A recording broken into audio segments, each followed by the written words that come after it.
West Northamptonshire Council and the Chief Executive of West Northamptonshire Council. Thank you.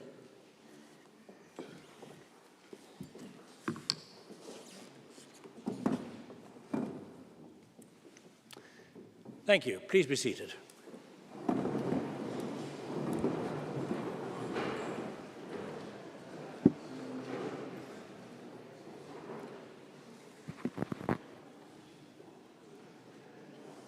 Apologies for absence. Democratic Services Manager. Thank you, Chairman. Apologies are received from Councillors Rebecca Breeze, Pinder Chauhan, Karen Cooper, Imran Chowdhury, Janice Duffy, Julie Davenport, Terry Eales, Gareth Eales, Louisa Fowler, Mark Hughes, Rosie Humphreys, Cecile Irving-Swift, David James, Charles Manners, Catherine Russell and Winston Strachan. Thank you. Chair, one from Councillor Grant. Yes, thank you, Chairman. And Councillor Clubley as well, please. Thank you. Councillor Grant, I think you're probably the only one I can't see, so do wave heavily if you want to address my attention later on. May we agree the minutes of the meeting held on the 22nd of February? Chairman. Councillor McCord.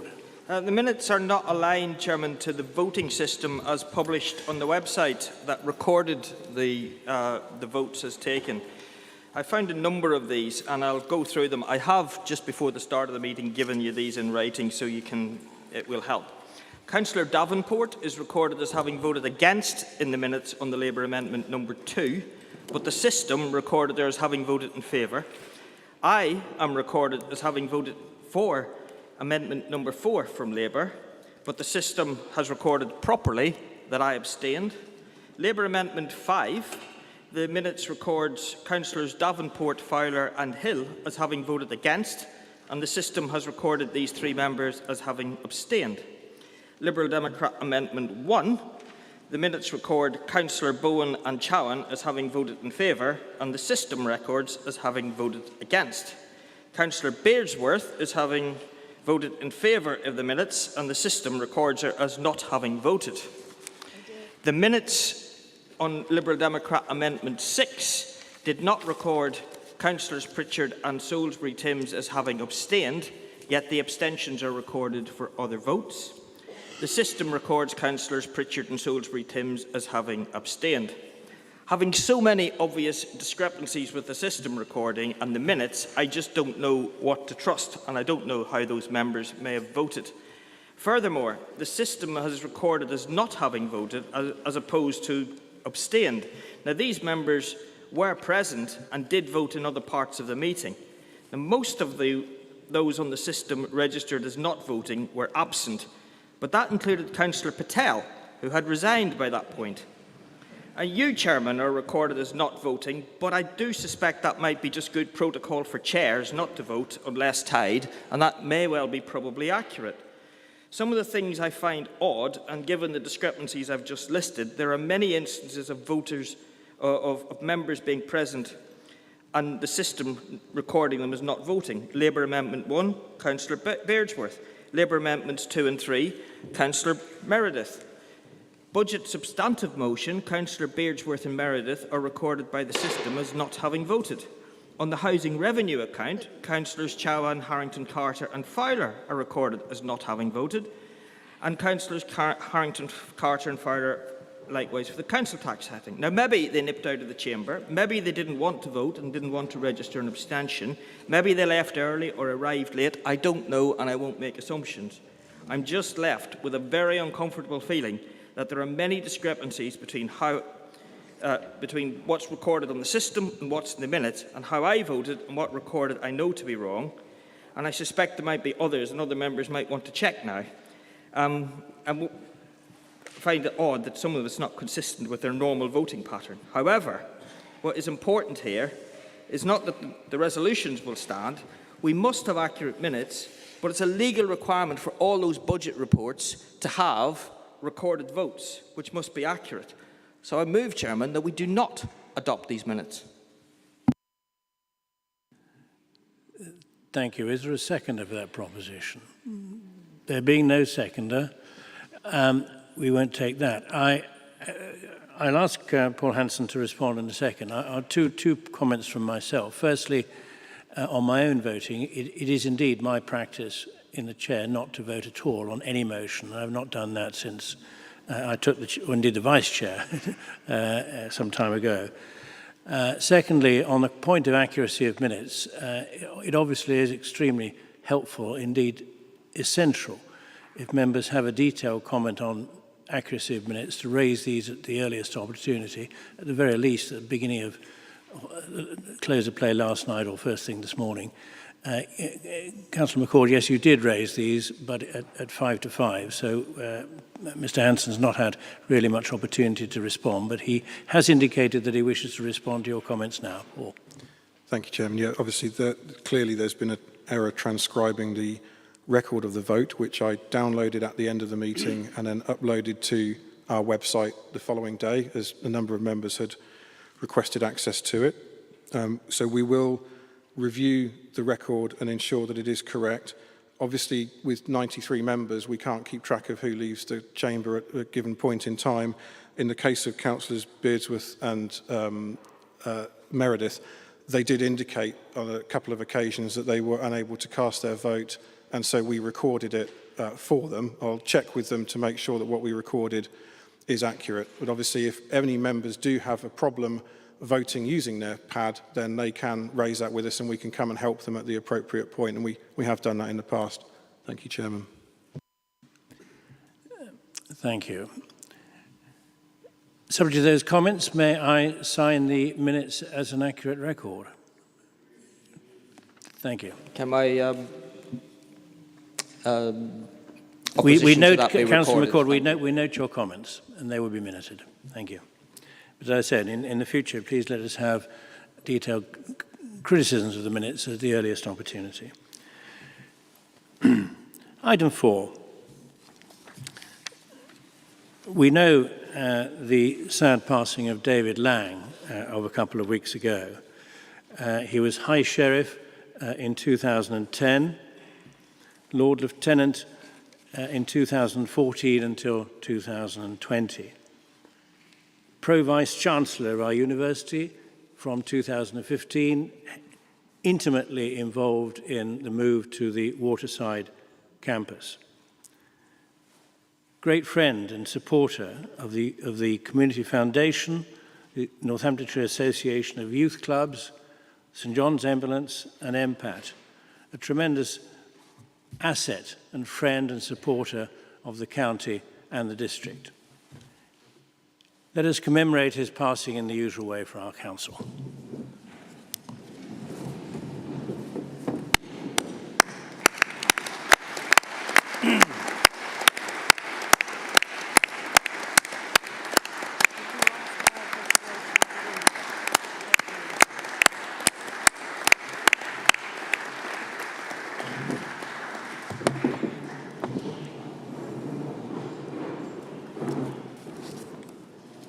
Thank you. I'm asked to raise two technical points. First of all, related party interest forms have been left on desks. Please complete those and hand them in if you have not had time to do so. Also, I'm asked to remind members that we have recently, of course, been notified about the pre-election period for the forthcoming Police, Fire and Crime Commissioner elections. Members are asked not to use the council meeting to promote candidates in the forthcoming election. Members of the public are welcome to attend. I'm glad to see so many of you at the back of the hall. Your invitation, of course, is to attend and observe. Please help us operate the meeting efficiently by not interrupting in the course of the evening. In respect to all matters, we've got a very heavy agenda tonight, so I do ask members to stick to their concise time limits. I'm reminded I've not asked for directions of interest now. Do any members have any declarations of interest to make in respect of items on the agenda? Yes. Sorry, who said that? Oh, yes. Item number 2. And Councillor Hibbert, I think. Yes, motion 2 as well. Motion 2, I think, Brian may. As if anybody doesn't know by now, I am the Mayor of Northampton. I'm also a sitting Northampton Town Councillor. Thank you. Councillor Kilbride. Thank you, Chair. Agenda item number 12. I have a non-pecuniary interest in item 12, and I'll be speaking on the subject, and I will not vote for that either. Thank you. And Councillor Jimmy Lane. Thank you. Yes, motion 2 as a councillor of Northampton Town Council. Thank you. All done. Councillor Powell. Chair, just so I'm in line with everybody else, I'm a town councillor, motion 2. Okay. Yes, Councillor Kilbride again. Yeah, town councillor as well, Northampton Town Council. Point of order, Chairman. If my understanding is correct, members don't need to declare an interest if it's already declared on their register of members' interest published on the website. I'm advised by my left here tells me you're wrong, Councillor Brown.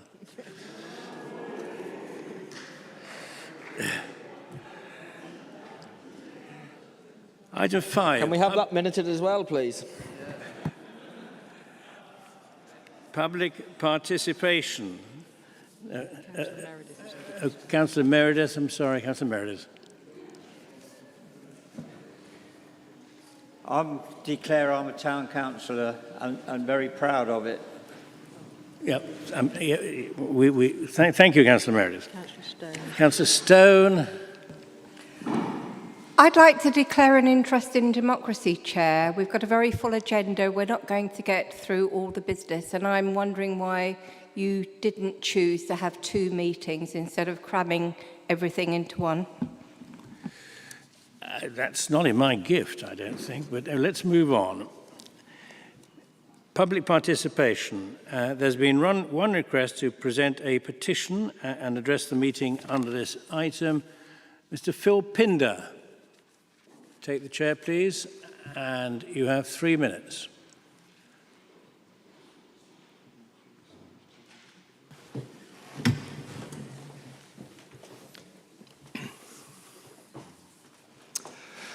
Good evening. My name is Phil Pinder, and I am the Secretary of the Brixworth Northampton Road Allotment Association. And I would like to thank the West Northampton Council for allowing me to present this petition this evening, which is against the loss of the allotments in Brixworth.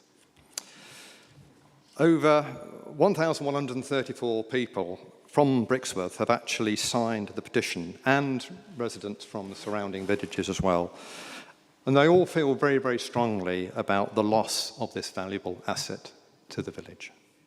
The allotments date back to 1685, and the land was originally given in trust to Thomas Rowe, a local benefactor, for the benefit of the village, and was actually used by the village to fund education and support the village, poor in the village. In 1782, Thomas Rowe assigned that land as part of the Enclosure Act to 2 trustees within the village on the provision that the rent from the land was used again to support the village. And this was in fact done right up until 1940, where the rent from the village was used to pay for the schoolmasters. With the sale of the of land in the early 1800s, the land was moved across to the Pittsford Grange estate.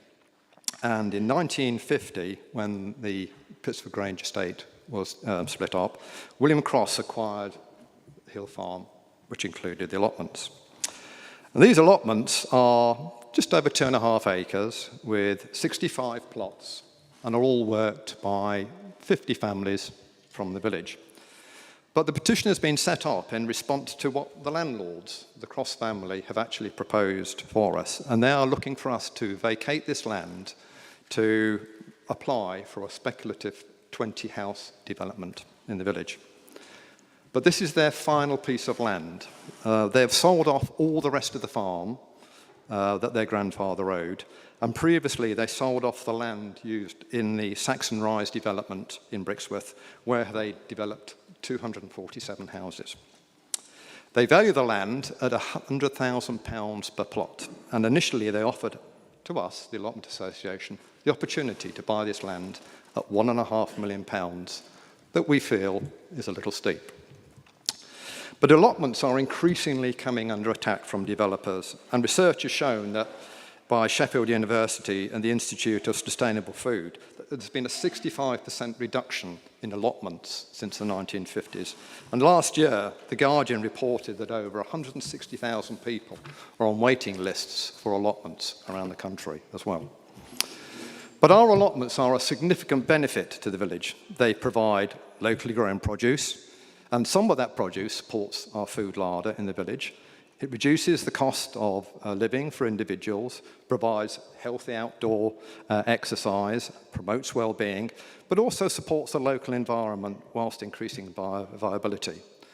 It's already defined as part of an open space on our neighbourhood plan and is registered as an asset of community value.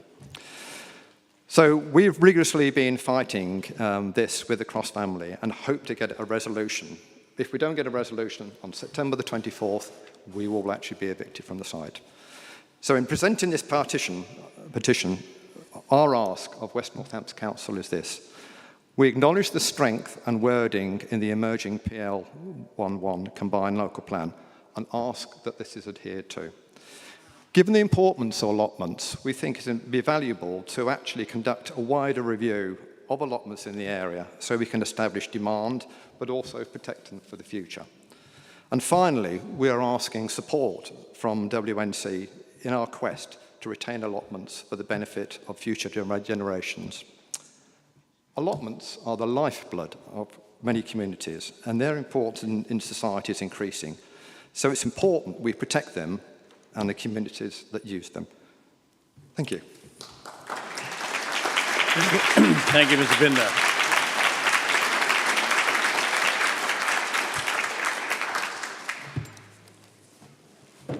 There have been 8 requests to address the meeting. Lauren Chadwick, please.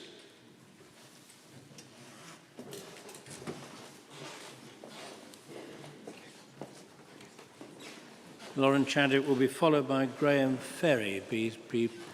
He'll be please prepared to follow. First of all, you have 3 minutes. could I just say it'd be nice if when I register to speak, people could actually get my name right. It's Lauren Bunting. I don't know what's gone wrong there. I co-founded West Northampton Send Action Group in 2022 between the 2 Send tribunals that I faced that year. I went to the media about the disgraceful treatment of my family by West Northamptonshire Council and the irrefutable harm that this caused my youngest child, then quickly learned just how many of us were out there suffering horrific treatment at the hands of the local authority. Parents and children in crisis, children out of education for years at a time, and pleas for help ignored, or worse, met with safeguarding allegations, parent blame, or fines for not attending school. Nearly 2 years later, and little has changed. We have a Send strategy that contains no real strategy and isn't being followed anyway. Contrary to popular belief, much of the poor decision-making has nothing to do with funding. We've just been through the EHCP annual review for my little 7-year-old, who has never started school because this LA chooses not to provide settings for children with some profiles of need, and experienced them ignoring professional evidence and refusing to make necessary changes to her EHCP and EOTAS package. These changes are small, but important for my child, and crucially, do not require any increase in her personal budget whatsoever. I have finally seen this mostly resolved, but I had to involve every relevant senior person and threat or legal action to get there again. I am not alone. Law breaking is a daily occurrence. We see outright refusals to provide a school place or EOTAS package, with parents having to lodge tribunal appeals and then wait for a year, only for the LA to concede at the last minute because they know they're wrong. That's WNC choosing to leave a child at home or in an unsuitable school for a year, deeming them undeserving of education. They force so many unnecessary tribunal appeals that they cannot keep up with them, failing to comply with tribunal orders. sometimes getting barred from hearings as a result, and at the centre of this are disabled children being denied an education. Today, we appeal to you to stand up for some of the most vulnerable children in West Northants. Some of you know how deep this crisis is and yet do nothing, complicit in your silence. Some of you show care and concern but perhaps have not fully grasped the extent and severity of this very complex issue. So we ask you to do more, to learn the reality of what is happening to local disabled children, accept that it's not all about funding, it's not all due to a national crisis, and that a new special school isn't going to fix everything, and nor is clearing the backlog of those waiting for educational psychology assessments. And by the way, they're doing that by getting EPs to assess children virtually without even meeting them. And if you already know, we ask you to stop perpetuating the harm caused to vulnerable children and their desperate families. We ask you to stop being complicit in this harm and instead challenge the poor excuses given by officers and cabinet members, and not just accept that every new scheme or strategy put forward is a miracle solution.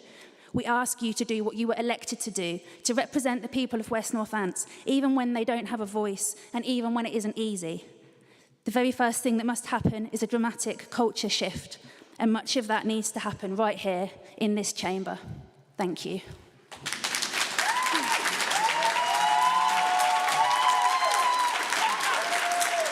Thank you. Mr. Graham Ferry, please.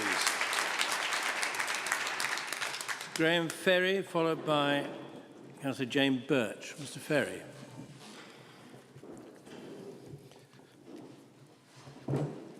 Well, that certainly puts me in my place, doesn't it? So thank you for allowing me to speak. I'm here on behalf of Tiffield Parish Council. Tiffield is one of the smallest parishes in the area. But the people of Tiffield are very angry at the way they're being treated at the moment.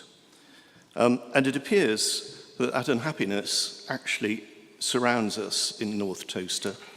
The other villages are just as unhappy. And it traces back to the adoption of the South Northamptonshire Local Plan Part 2, which was in July 2020, 4 years ago. Last week at the Planning Policy Committee, I described this as a catastrophe for the area.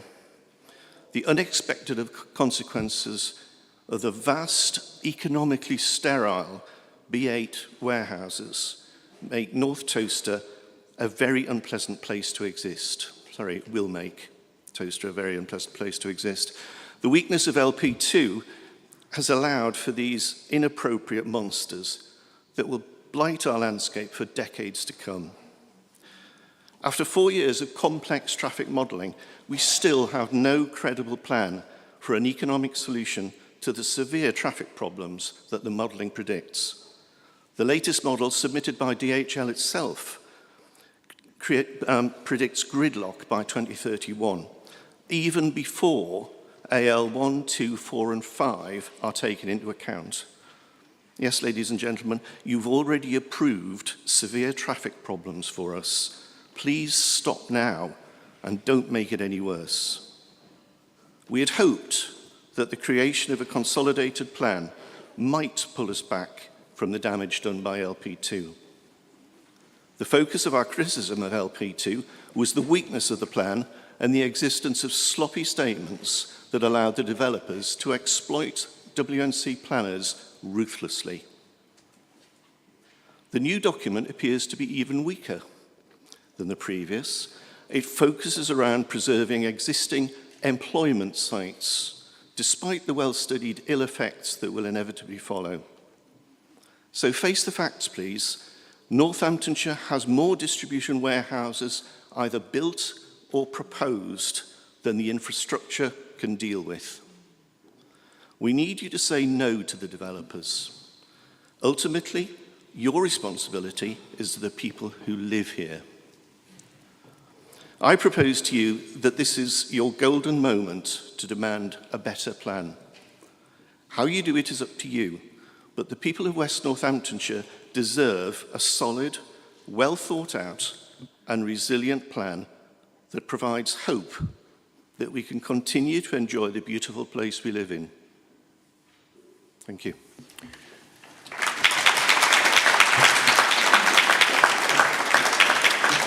Thank you, Mr. Ferry. Is it Jane Birch, followed by Quinton Green? Councillor Jane Birch.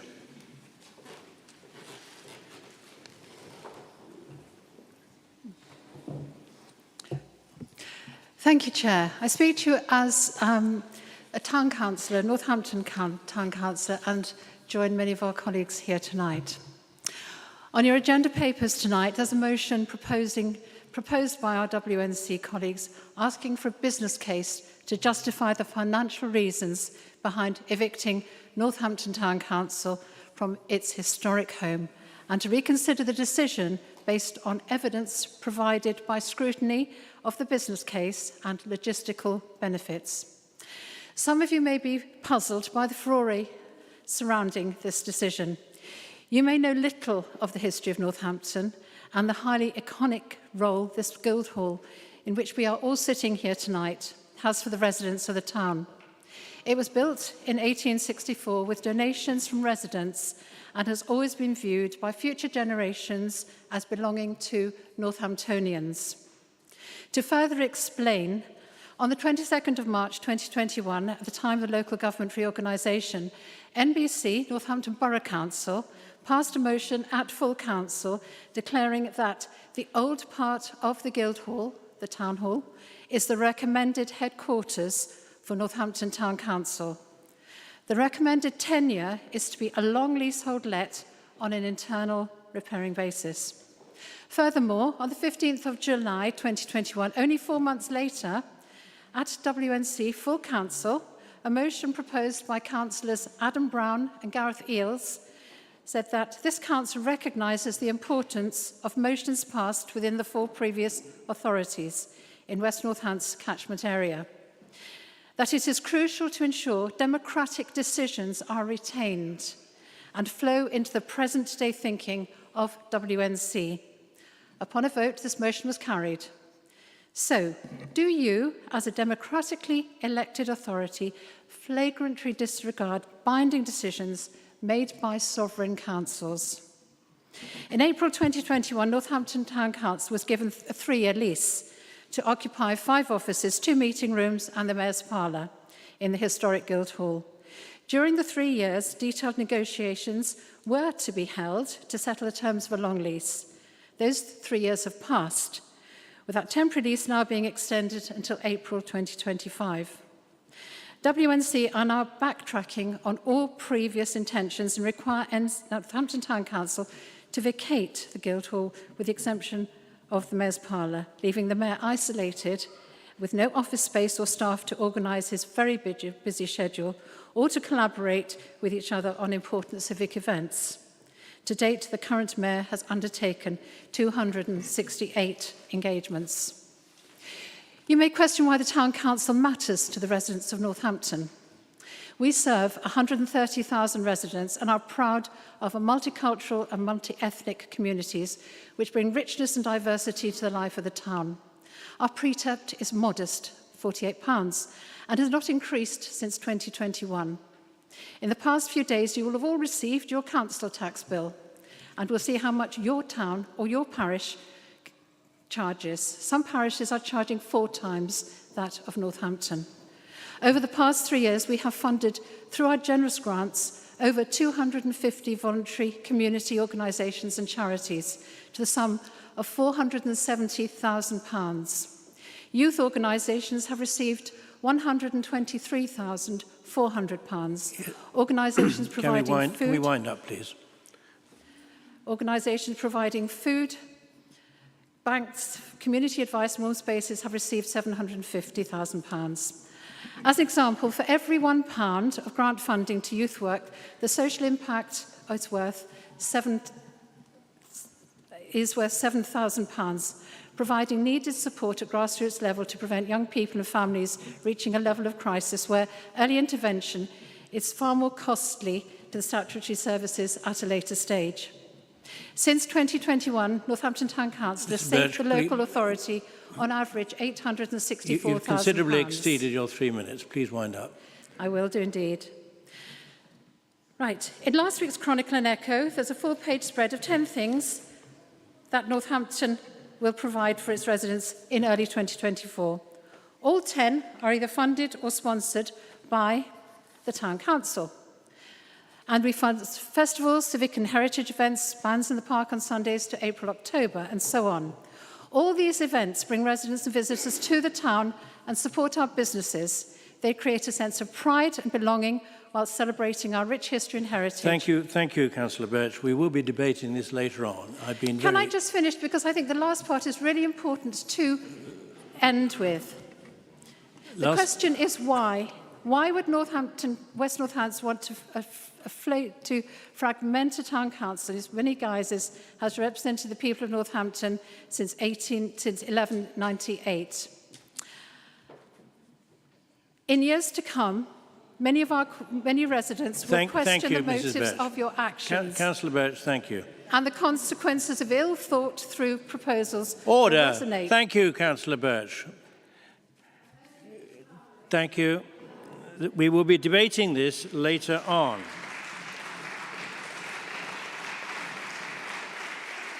Mr. Quinton Green, please. Mr. Quinton Green, please. I'm sure others will debate it firmly.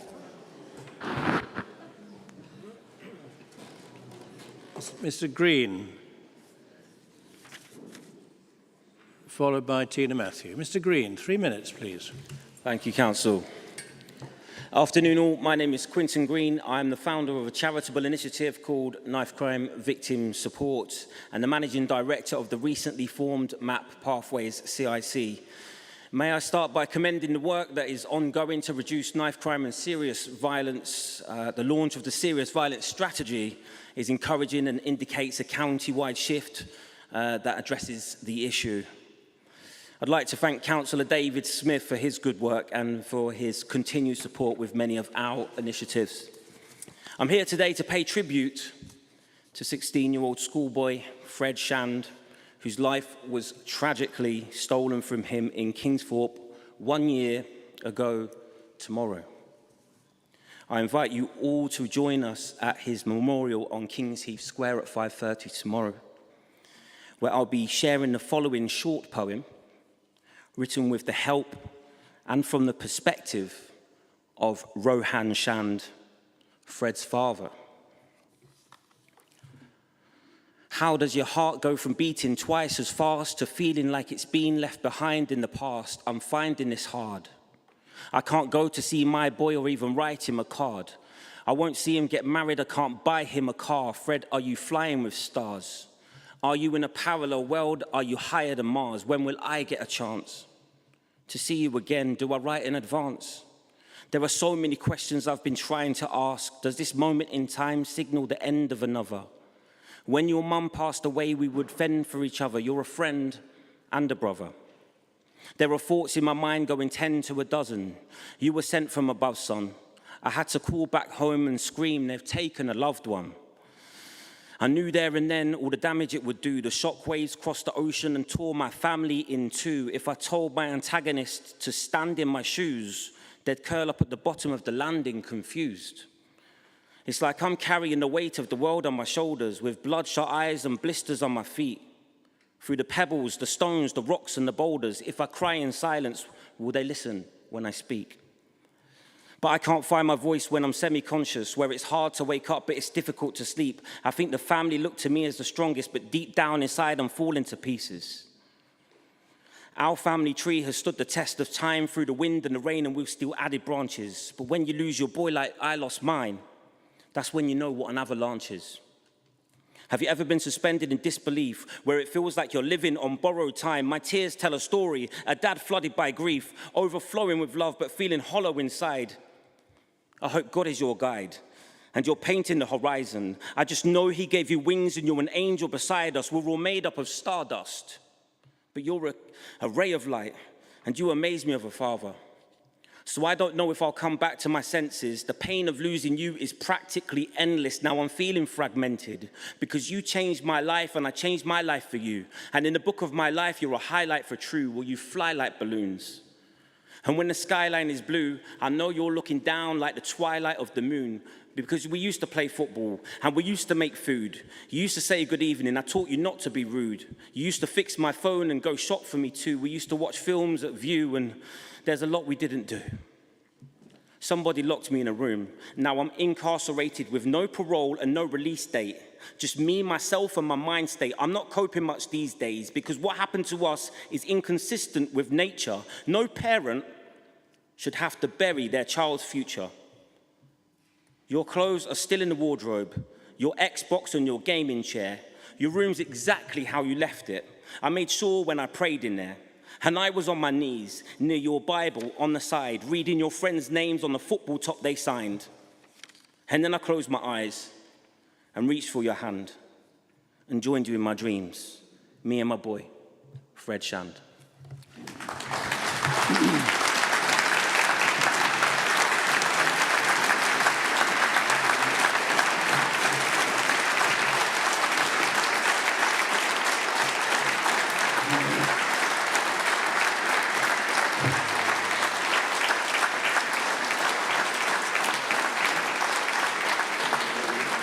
Thank you, Mr. Green. Thank you, Mr. Green. Very appropriate. Tina Matthew, please. Hiya. Followed by Jane Wood. Tina Matthew. Thank you. Speaking on the West Northamptonshire local plan. Thank you, Chair. And what an incredibly powerful representation from the people already tonight. I'm here representing 1,000 Voices Clean Air campaign, asking, yet again, how long do we have to wait for West Northamptonshire to take action on Northampton's toxic air? 1,000 Voices' call to action for the Council is this. We call for West Northamptonshire Council to publish by 1st of July 2024 a fully costed, time-framed air quality action plan which meets the World Health Organization's clean air standards and is implemented within 3 months of publication. Since the last full council meeting on the 22nd of February, a further 8 local residents have died. This is as a result of Northampton's toxic air. By the time the consultation period ends, you can add a further 10 names. That's 10 names to the list of dead Northampton residents. This is directly as a result of inaction. Do you think this is acceptable? We see from your draft Air Quality Action Plan, presented at the last meeting, that despite this consultation ending at the beginning of April, West Northamptonshire Council set no requirement to deliver a plan until 2025. This could mean it is as long as 21 months away. Almost another 200 deaths. How long do we have to wait?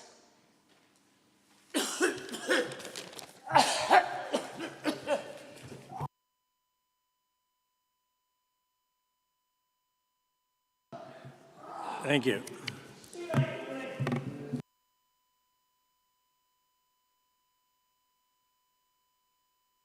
Yes, Jane Wood next, please.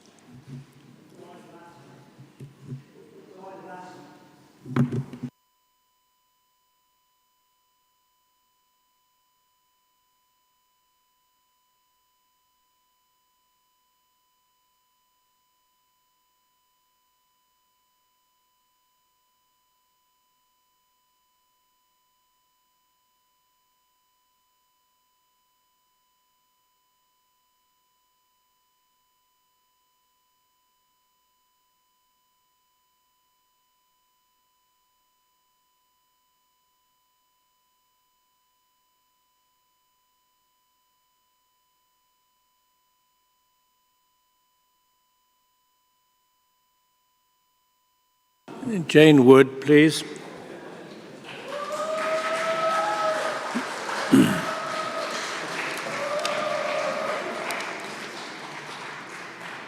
Is Jane Wood here?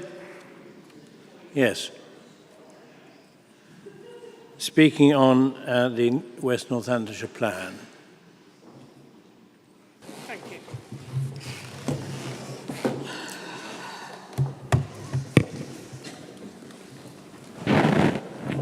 Okay. It's probably a little bit less dramatic.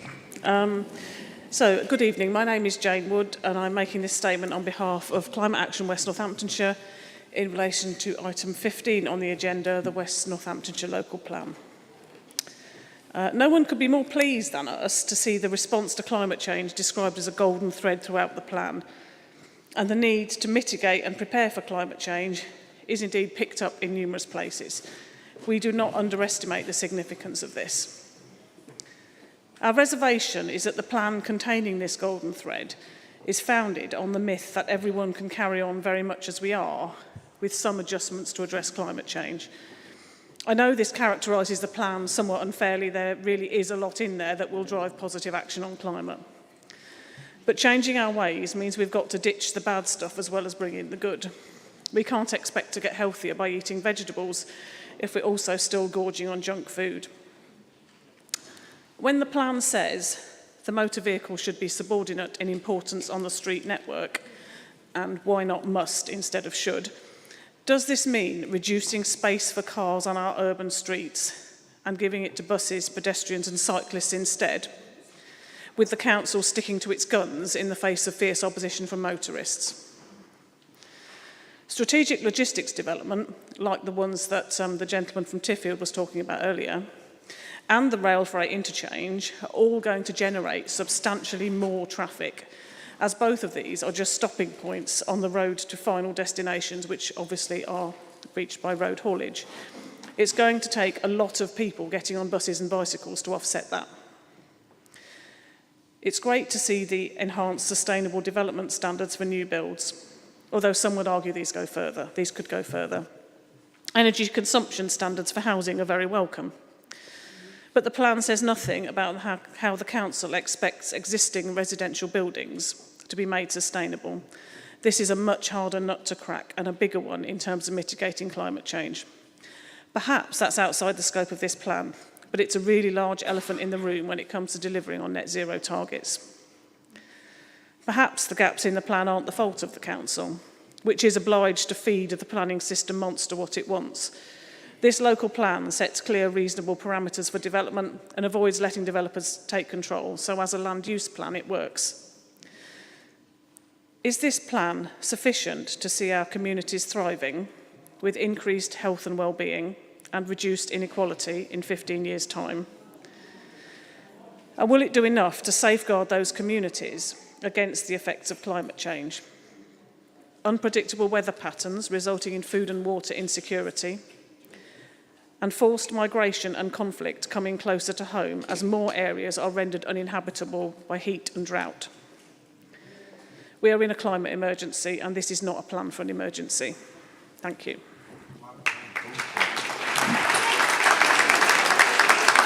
Thank you. Anna Savage-Gunn, please.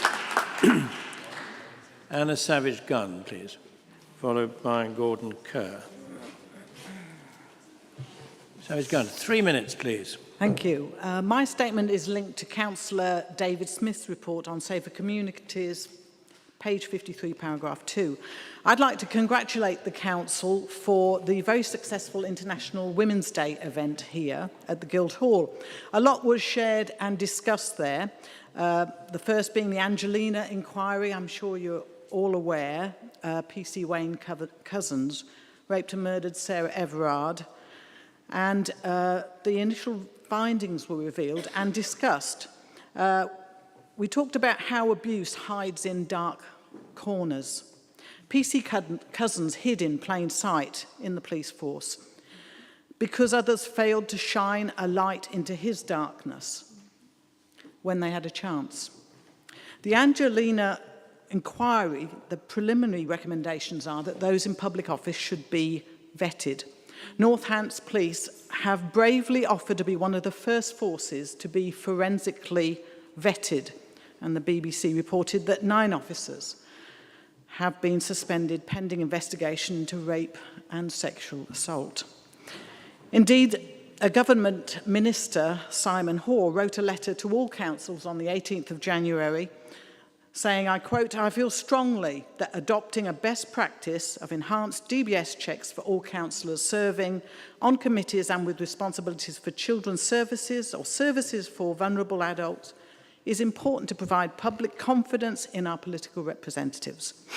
West Northampton Council will obviously, I'm sure, be implementing both recommendations, the Angelina inquiry and the suggestion by the government Minister Simon Hoare, I'm sure. However, I'm aware that certain members of the council may struggle to pass the DBS check. Let me remind you what a DBS check looks like. Convictions, for example, assault, theft, domestic abuse, sexual violence, court orders or court injunctions. Now, Northamptonshire people have been embarrassed in the national media by scandals. Mr Bone, the Chief Constable, Mr Adderley, and recently Commissioner Stephen Mould.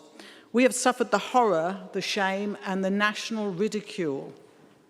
And Ms Savage-Garner, I must remind you, we're not discussing individuals in this, no, I'm not. In this forum. Thank you. No. I ask that all councillors be DBS checked and those making decisions with reference to vulnerable persons have an enhanced DBS check. Remember, abuse hides in dark corners. Those that stand idly by create the shadows in which it thrives.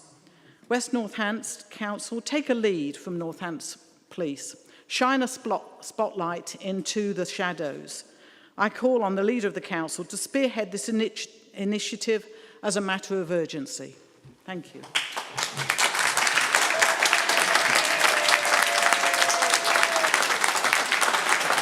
Mr Gordon Kerr, please. Mr Kerr. Mr Kerr, you were asked to speak on the business plan of Northampton Children's Trust. 3 minutes. I'm going to give a couple of examples first and then coordinate that with a little financial aspect of it and then tie it up at the end. So I've traveled a little bit through my life, and a couple of examples that I see that are very different from the local situation with the Children's Trust. The Amish, primarily in Pennsylvania, are some of the healthiest people I've come across. They don't do GMOs. They don't treat people with medication from the conventional, should we call it the Rockefeller Institute guidelines. And in general, they seem like very happy, healthy, productive children. I've also seen the same in West Africa.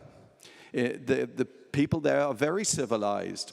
You might not see it at first, but the depth of family in those situations is very clear that there's a lot of trust that goes on there, something we don't see here. But those families will take care of their children. They're very well coordinated with raising those children, both parents. I'm not seeing that here. And some people don't even call it a civilized society. I would challenge that argument. So now we get into the finance a little bit of this. It seems to me that this council is more concerned about development. It's not concerned about public service at all. It seems to me that this is simply a money laundering operation. When I see granite bricks being put down outside in place of red bricks, for what benefit? It seems elementary that's a money laundering operation. I don't see how anyone could think it was anything but that. So I want to go back now to the child situation. If we're going to raise healthy children, we need a good environment from both parents. Children pick up vibes. They're very aware of what is going on around them. If there's an abusive parent or force in their lives, these kids will suffer. They will suffer for the remainder of their life in general. So when I see who's in charge of the Children's Trust, if I'm not mistaken, somebody wouldn't qualify as a DBS check. So it has me concerned how you would even involve that person in that kind of control. So I'm very disappointed in the way you're managing these things, but I think that's pretty much all I've got to say for you. But you need to change this. But the one big thing you're not missing, on the financial aspect, you guys are being baited, and you're not seeing this. You really aren't seeing it. You're being baited by the big banks. And if you don't know what that is, you need to look at the creep of legislation over the years. Look at the change in bankruptcy law. Look at some of those situations, because the Euroclear, for example, will take everything. The first thing they do, they get securities, they move it on to another country. They're already running insolvency programs to determine what they're going to do when these thank you, Mr. Kerr. councils and corporations go bankrupt. You're out of time. Thank you, Mr. Kerr.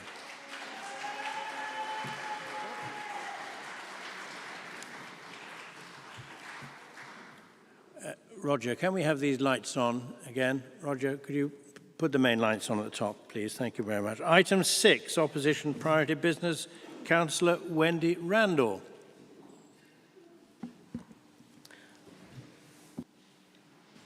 Thank you, Chair. I'm not going to take up my 6 minutes of this because I see that we do have an amendment. So the government announced its local transport fund in February, and we were informed that West Northants would receive nearly 163 million from 2025 to 2032 to invest in transformative and ambitious transport improvements.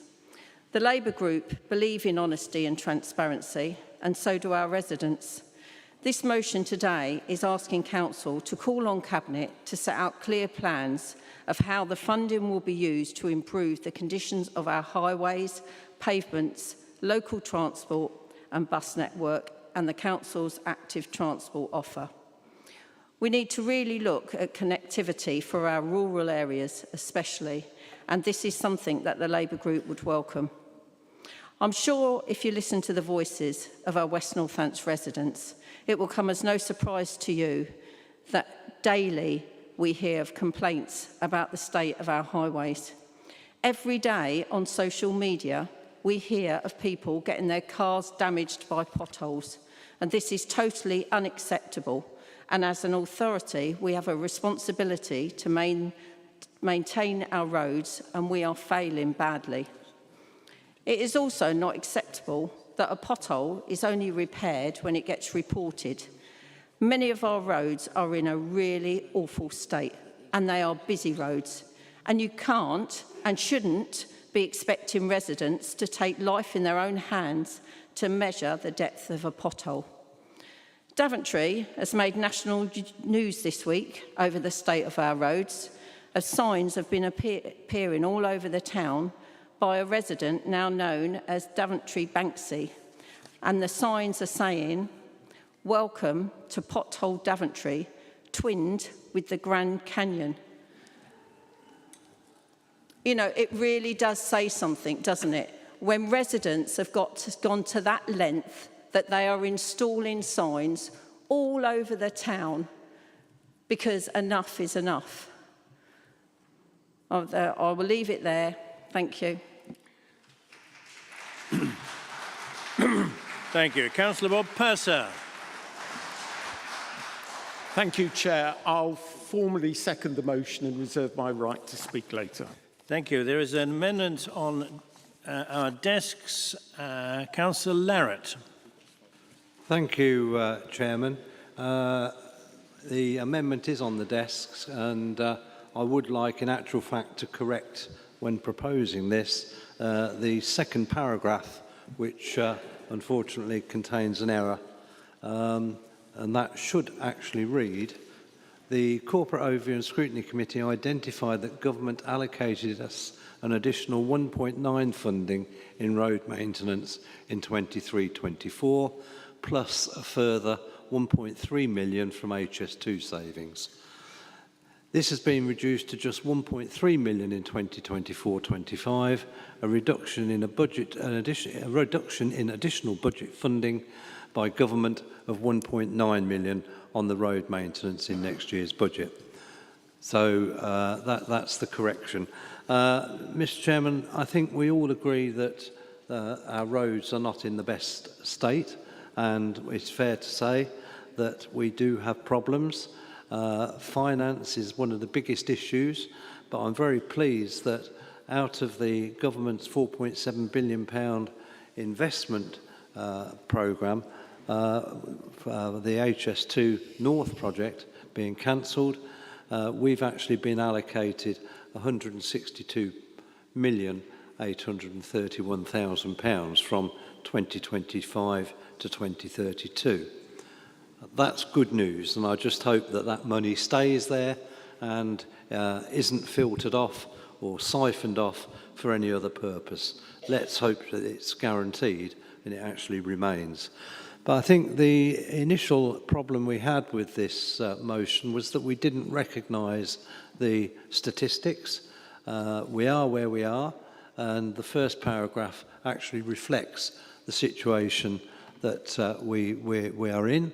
In the first 7 months of the new contract with Kia, 5,236 potholes were reported and 5,993 repaired.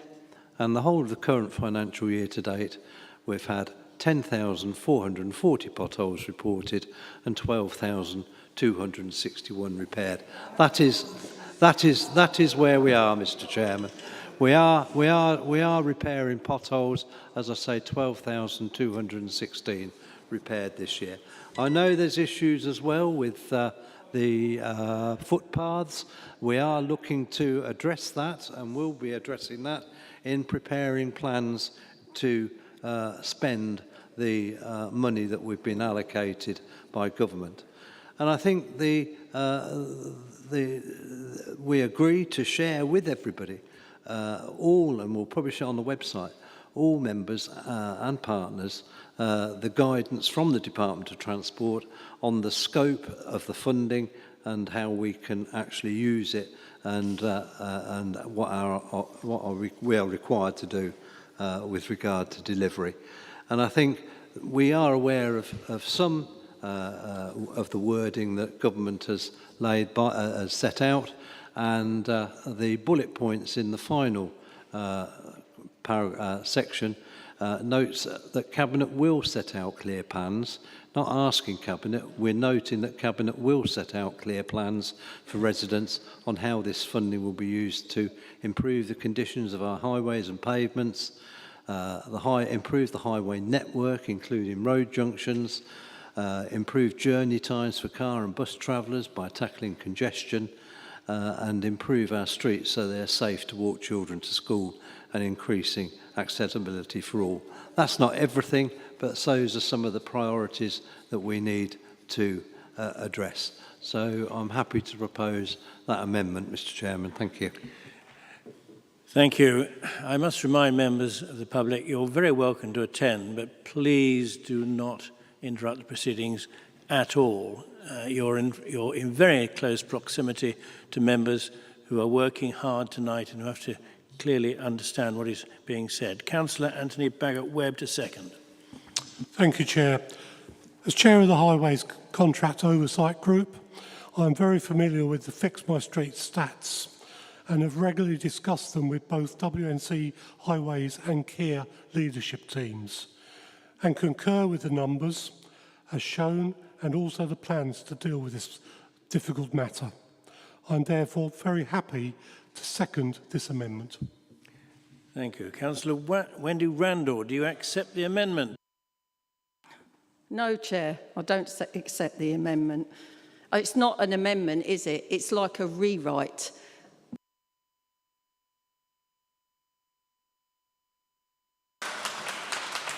Thank you. You do not accept the amendments. Therefore, we proceed on the amendment.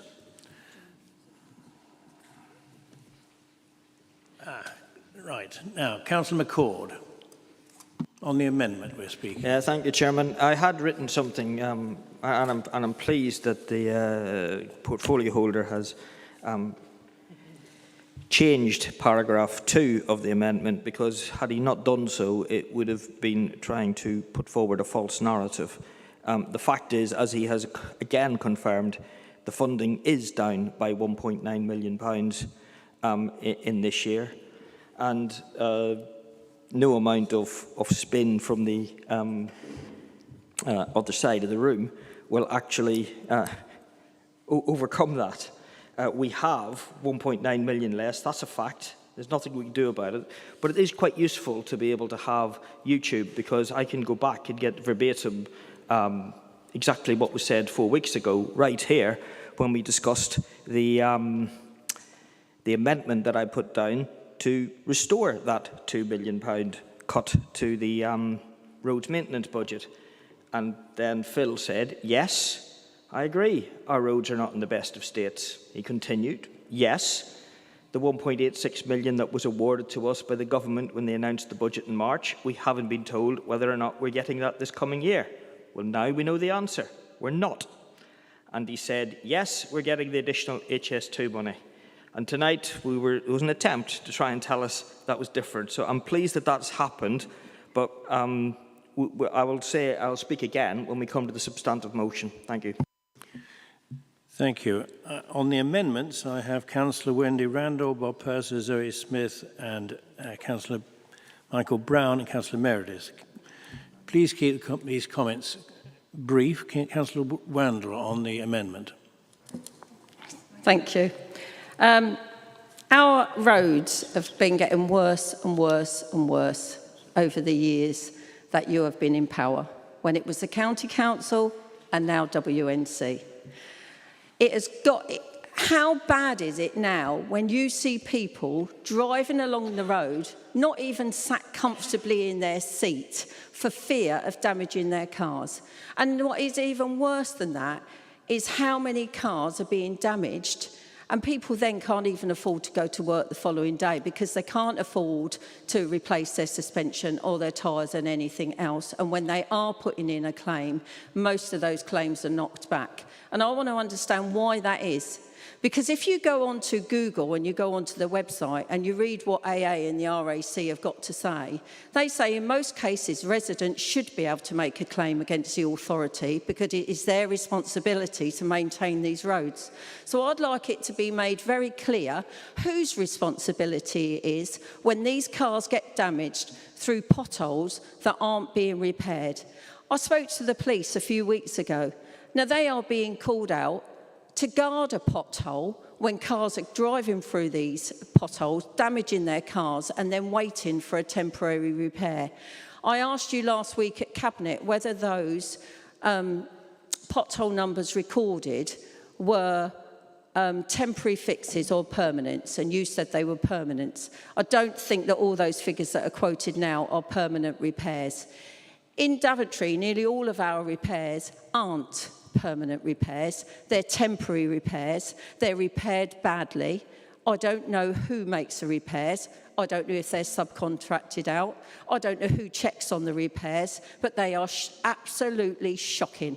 I was on a school run today, and down one of our roads, we've got 5 schools, and the road is that deep that everybody was slowing down to almost 5 miles an hour to try and turn in to get their children from school. It's just absolutely, totally unacceptable. Thank you, Councillor Randall. 2 minutes. They are not the same all over the country. You.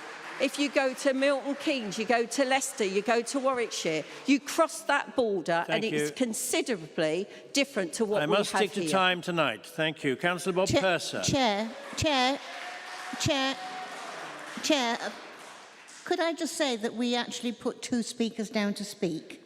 And you haven't called either of them. What is the point of us actually putting speakers down to speak and then you disregarding them? I'm dealing at the moment with the amendment. Councillor Beresworth, you have indeed got people down to speak on the motion.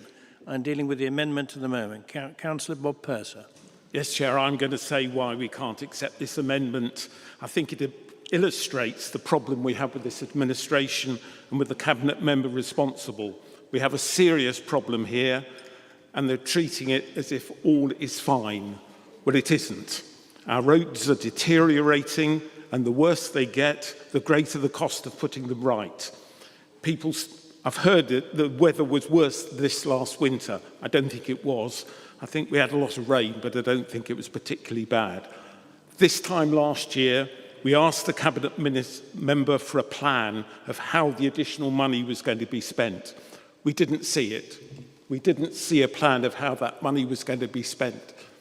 And now we're in a worse financial situation, but we still need a plan, and we need to see that, or we need it to be debated. This amendment amounts to self-justification rather than an acknowledgement of the scale of the problem and the way it affects our residents.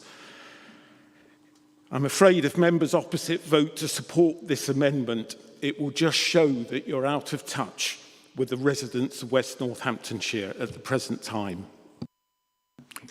Councillor Zoe Smith. Thank you, Chair. Quiet. Who said that? Thank you, Chair. If there's one phrase that I'd really love to ban from politics, whether locally or nationally, it's the phrase, "we are where we are." I've heard it for about 8 years now, and I've never heard it used to say, "we are where we are, and here is the urgent, definitive, powerful action we're going to take to correct the situation." It's used to say, "we are where we are, what can we do about it, c'est la vie," which there is no reason to be in politics if that's your approach to the situation where we are. I'd say that hopefully we should all be where we are because we want to change things and we want to take action and we want to be really strong and robust in the way that we do that. And part of that is taking accountability, as having a sense of accountability and a sense of the need to change things and not approach being called out on things that are a problem, things that are really severe, by explaining why it's not our fault or not the administration's fault. What it should be is a commitment to changing it and an acknowledgement of the situation and a further point of action from that. And the other thing that extremely worries me and is really telling about this amendment is that the words active travel are crossed out. Potholes don't just affect cars, they actually are much more likely to cause fatalities when they are dealing with cyclists and scooter riders and people in those situations. That's when people are in extreme danger. Potholes are a massive issue in terms of active travel, and crossing out active travel and focusing on people's journey times is a bit worrying because it doesn't acknowledge the risk of fatalities as a result of potholes, and it doesn't acknowledge how this impedes our active travel scheme and any plans we might have. Thank you. Councillor Michael Brown. Cool. Thank you, Chair. Yeah, the roads in Northamptonshire are a bit of a state across both of the authorities, and it's not just Northamptonshire where they are bad, but I do a lot of travelling for work, and Northamptonshire roads do seem to be exceptionally bad when you compare them with many other areas around the country, and it's something that a lot of my colleagues that work around the country do say when they come to Northamptonshire. It's like, whoa, the roads around here are a bit poor, aren't they? And that is a conversation which I hear quite regularly. I've had a couple of incidents over the past couple of years. I had one pothole take out 2 tyres at once, leaving me stranded at the side of the road. And I had another incident a year or so after that, about 12 months ago, where I hit a pothole on a dark piece of road. Had to pull over, nothing I could do. There was nowhere to pull the car over to. And within 3-4 minutes, a van hit me at about 70 miles an hour, hit the car, and the car then rolled over part of me as well, and it shut the road for hours. It's just dangerous, and I don't think it's fair that we as a society expect people to spend a lot of money keeping their vehicles safe with MOTs, the correct tyres, all of that, when there's nothing that compels local authorities or Highways England to keep the roads in a state where it's safe to drive on as well. So I am encouraged to see these figures, though. I do believe them. I have no reason not to, that there is a net improvement with potholes moving forward at the moment. I'm going to watch them very carefully because I've nearly lost my life to these poor roads in this county, and it's just not acceptable. Thank you. Councillor Meredith. Thank you, Mr. Chairman. When I got my papers, I read the Labour's thing about the roads, and I was very impressed with what I read, and I thought, oh, that's good. But when I come into the Guildhall tonight, and first thing I do, I picked up this amendment, and looking at all the red pieces on this amendment, and I just couldn't believe what I was reading. I mean, this is absolutely a joke, a really joke. If the Conservatives think the roads are, you know, not too bad, they're okay, but they need improvement. And to me, it's just not about potholes. The top surfacing of the roads are deteriorating, where whole roads need resurfacing. So it's not just about potholes, thing. And I think this amendment, whoever wrote this amendment, well, I can't believe it. This is just excuses. And if they think that these numbers for the potholes are accurate, they're living in cloud cuckoo land. Because every single day, especially during the very wet weather that we're experiencing, is that potholes are happening every day to different roads. I mean, if you come over to the area where I represent, on Talavera, and you see the top surfaces of the road, it's a disgrace, an absolute disgrace. And I say to the portfolio holder, as much as I admire him as a councillor, I don't think you're doing a good job, Phil. I really don't. I think what you're doing, you're just making excuses. I mean, what you're going to leave in year 25? You're leaving a smashing legacy, aren't you? And you're going to be remembered for the roads in Northamptonshire. Thank you, Councillor Meredith. Okay, I'll end it. Councillor Stone.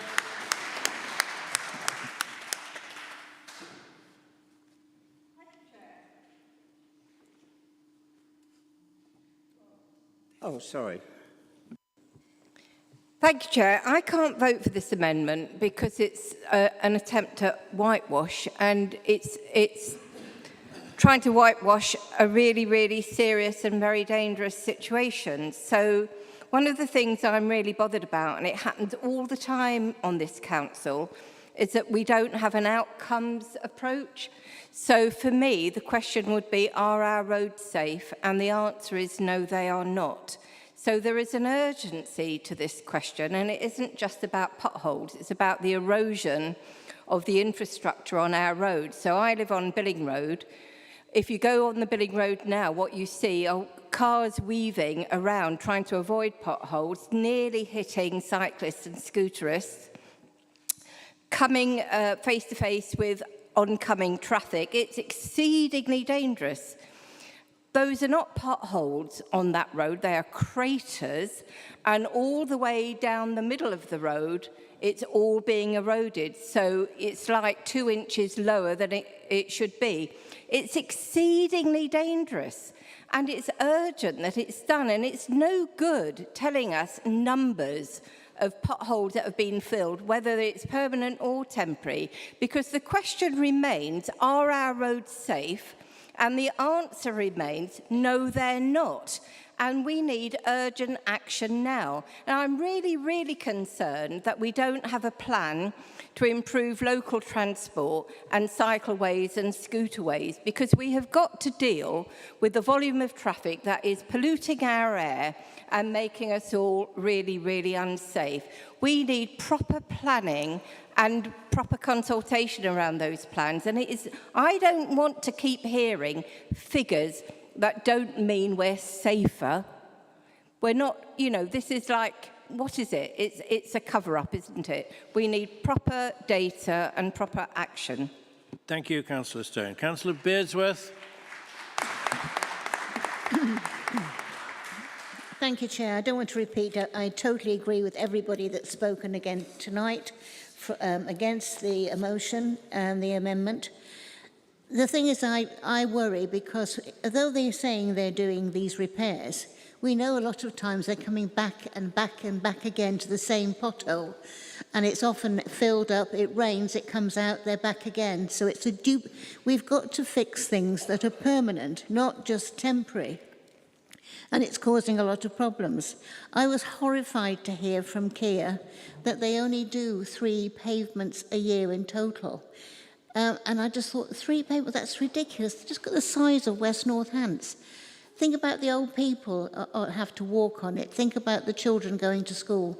Think about bicycles for children to ride, wheelchairs, scooters, old people's carriages that can't possibly manage on the pavements we've got now.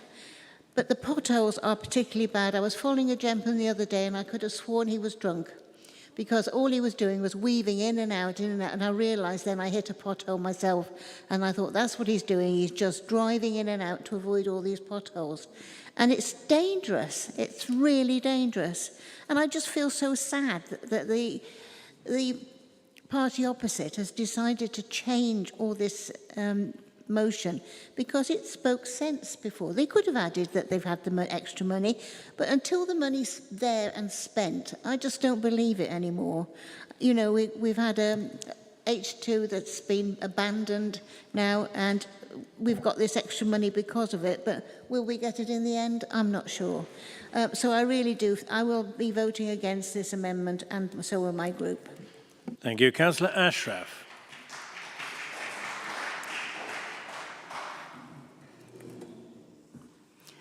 Thank you, Chair. I just want to bring to the portfolio's attention that recently, well, on a weekly basis, I am reporting 5 to 10 to 15 to 20 potholes. How do they define when they've only selected 3 out of the 20 potholes that I took the time to report, and they only selected 3 to be deemed to be mendable? I mean, they have it in their gift to do the work, and they put people out there when they are stopping people from driving around, trying to swerve around potholes, and we are reporting them in. I mean, what's the point in reporting them if we think they're dangerous? We are going to report them in. I don't understand, how do they decide which one is deemed more important than the other? I just need some clarification, please. Thank you. Councillor Nunn. Thank you, Chairman. Look, let's just clarify one thing. Nobody likes potholes. We would all love to spend millions more. Of course we would. Every single one of us in this chamber. There's no doubt about that. So let's not pretend that that's not the issue. We had the budget meeting, as Councillor McCord reminds us, 4 weeks ago in this room. We didn't hear suggestions then of where you wanted to take the money from to put into potholes instead. Many of you were on the budget scrutiny, and it was good exercise. It worked well with the committee. Officers came along, and so on. And many of you were involved in that. But again, the scrutiny, I don't recall them putting forward suggestions saying take money from this service and put it into roads. We would love to do more. Ultimately, you've got to make the books balance, and we've got to fund other services as well. Thank you, Chairman. Thank you. Councillor Adam Brown. Thank you, Chairman. Ultimately, with these motions, nothing before the words "this council" makes any difference whatsoever. Only the following words and the recommendations and the call to action is of any significance at all. And actually, there were very minor and very few modifications after the words "this council." We've agreed that we're going to share with all members the forthcoming guidance from DFT, we're going to deliver on the commitment to set out clear plans for residents. So I don't really understand why there's so much posturing about the preamble, which at the end of the day is little more than a press release. Thank you. Councillor Rumans. Thank you, Chair. I just wanted to kind of draw us all back to the point, because this is a classic one where everyone tries to speak up to the issue that they think everyone really cares about. And it is the issue that everyone really cares about, because it's the one that comes up if people bother to go and knock on doors, that comes up on doors, that comes up on Facebook, that comes up everywhere else. And it's a classic one of people here trying to take ownership of the issue and say, this is the issue that we care about more than everybody else, and we're the only ones in the room that do, when it's patently not true. Every single person in this room drives, or pretty much everyone, a lot of people in this room drive on the roads, and unless they are completely confused will obviously see that the roads are in a state and nowhere near the situation that they need to be in that we would expect them to. However, there's something a lot bigger than any of the particular wording in this motion or whatever that we're debating at council, and that is a bigger issue, and it's an issue that none of the major political parties, I say this is a Tory, but Labour have got the same problem, none of us seem to have decided as yet to face up to it, and that is funding for social care.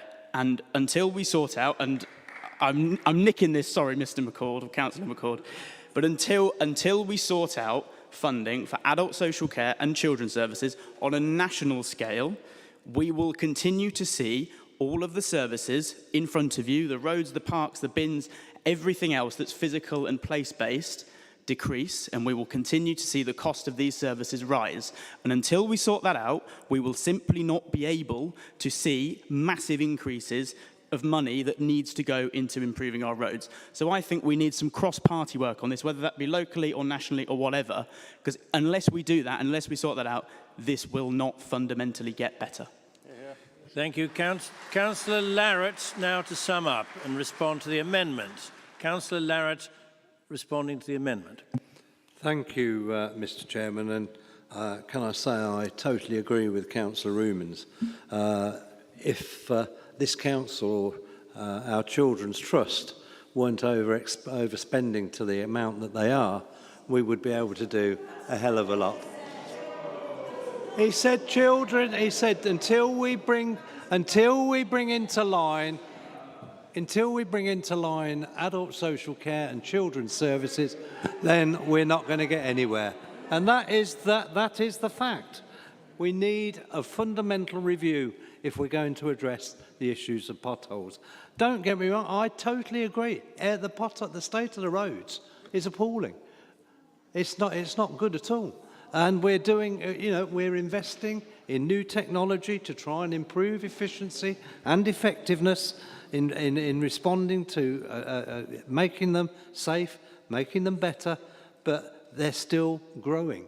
And until we can invest significantly more money.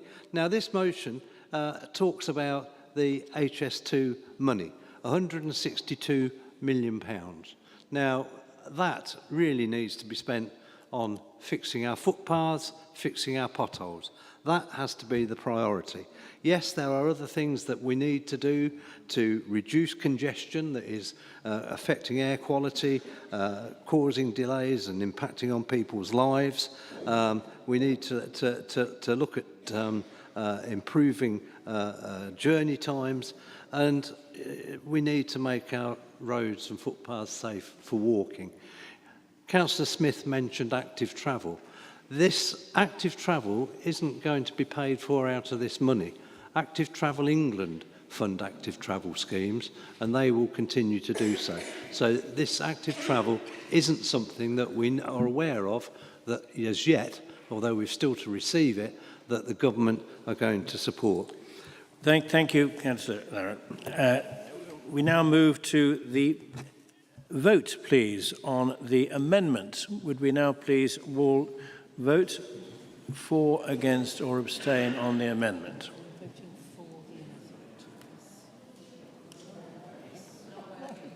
Yeah, press the button.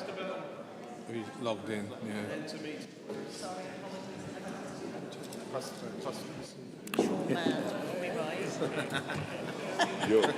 Microphones turn off, please. There's some green lights on.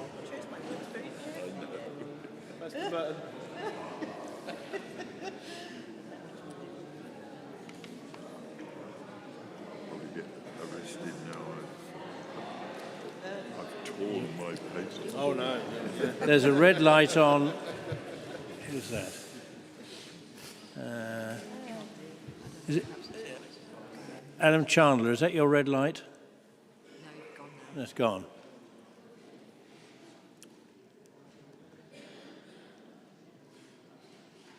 Okay, we have a total votes of 71, which looks about right. 47 in favour, 23 against, 1 abstention. The amendment is therefore carried, which becomes the substantive motion. I have a dozen or so speakers who have required to speak on the motion. They don't all have to do so, but I will mention their names. If you do speak, please make it concise. Emma Roberts. Thank you, Chair. Firstly, I really wish you wouldn't do that and blame the children and the Children's Trust for the consequences that we're in, because it is so far bang out of order and is one of the most divisive statements that I ever hear in this chamber. And I have huge respect for Councillor Rumans, and that is not what he said. He said, nationally, we need to sort out the care service, and I totally agree. We need a national care service, a completely different approach, but that's not what we're debating here. Do not blame the children. Councillor Brown, I have the right to speak just like you did, okay? So the first part of the paragraph is not a press release. Yeah, it's part of the motion, and you've amended it all with your own press release. So what you've done is said, yeah, we get it, it's all bad, but don't worry, we're doing all these really good things, okay? There's a report made for a repair required in my ward that was reported in February. Highways officers acknowledged it and said they were sending someone out. They then said they were fixing it in 26 weeks. It's then had an update in Street Doctor to say the repair has been rejected. The problem is the funding is insufficient, but the strategy is also poor.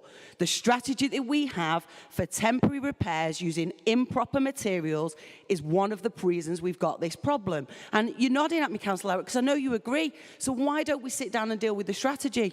In 2021, we met with council officers and we said the strategy was wrong. I was told, we know that, we're going to look at the strategy in great detail. Nothing's changed. Section 41 of the Highways Act 1980 provides a duty on this council to repair and maintain the highways that are maintainable at a public expense. The reason we have a strategy is so that we can use Section 58 of the Highways Act to defend claims that are made against us.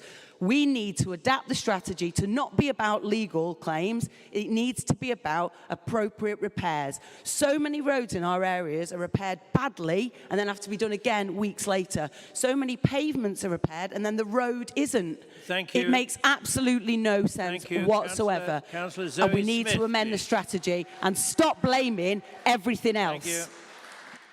Councillor Zoe Smith, please. Thank you, Chair. And again, I think on the same lines, we look at blaming other people and other incidences, but I'm looking at an amendment that acknowledges a reduction in government funding that has exacerbated the problem and made it worse. So if there's a funding that was meant to be allocated really specifically on this topic that's been reduced, then that's part of the problem we're dealing with, and we can't blame that on anybody else other than a reduction in the funding we were meant to have, and we should look at that. I said earlier, in terms of active travel, they're not separate issues. The biggest problem with this council is that different areas and different topics are addressed in silos. Everything affects everything else. Active travel is impacted by the fact that cyclists and scooter users and other people who are not car users are particularly unsafe when facing up to potholes. So we should acknowledge that the pothole situation impacts any ability we have to address active travel, because people who are not car users are particularly unsafe on our roads.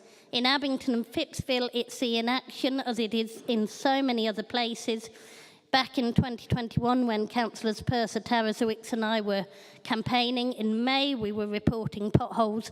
By June they'd become sinkholes, and that was because they hadn't been repaired. And that's the kind of thing we're seeing all the time, constantly, and it has a horrific impact, and it's the inaction and it's the delays that create these bigger and bigger and consistently more dangerous situations.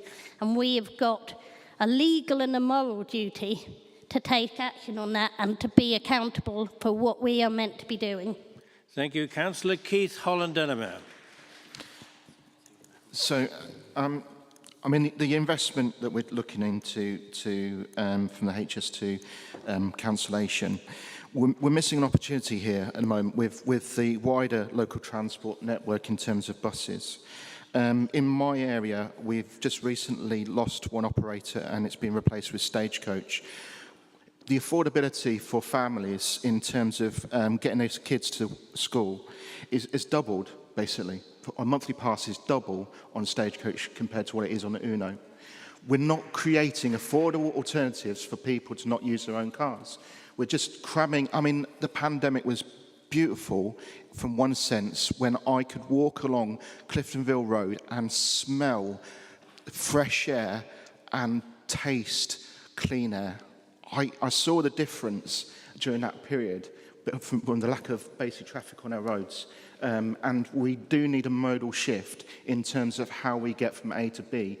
And just fixing the potholes is important, but we also need to look at a wider strategy of how we move people in mass numbers rather than individual boxes.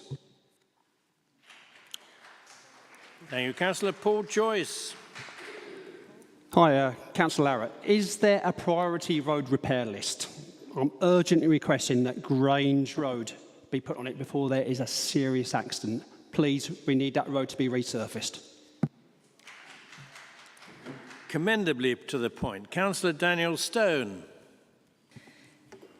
Thank you, Chair. I'm still reeling with shock from the way Councillor Larratt blamed our children for what is his responsibility. And I'm also really curious about why we're paying Kier, is it £32 million a year, plus paying for their vehicles and other odds and ends like the pothole repair kit you keep boasting about? What value are we getting for that money?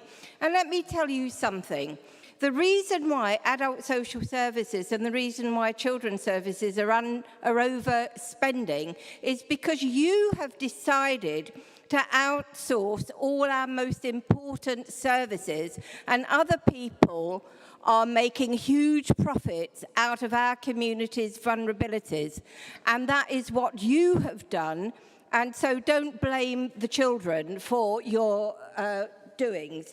We need to have an integrated approach to all of this. We can't have road repairs that ignore the need for active travel, that ignores the need for public transport. We've got to have an integrated approach. And I am really seriously concerned that you're so complacent when we're looking at very dangerous situations where we're lucky. I look out of my window at home and think, well, we're lucky not to have any fatalities today because of what is going on. There will in the end be fatalities, and having to pick up the pieces of what is going on now is a lot more expensive than having dealt with the problem as it was arising in the first place.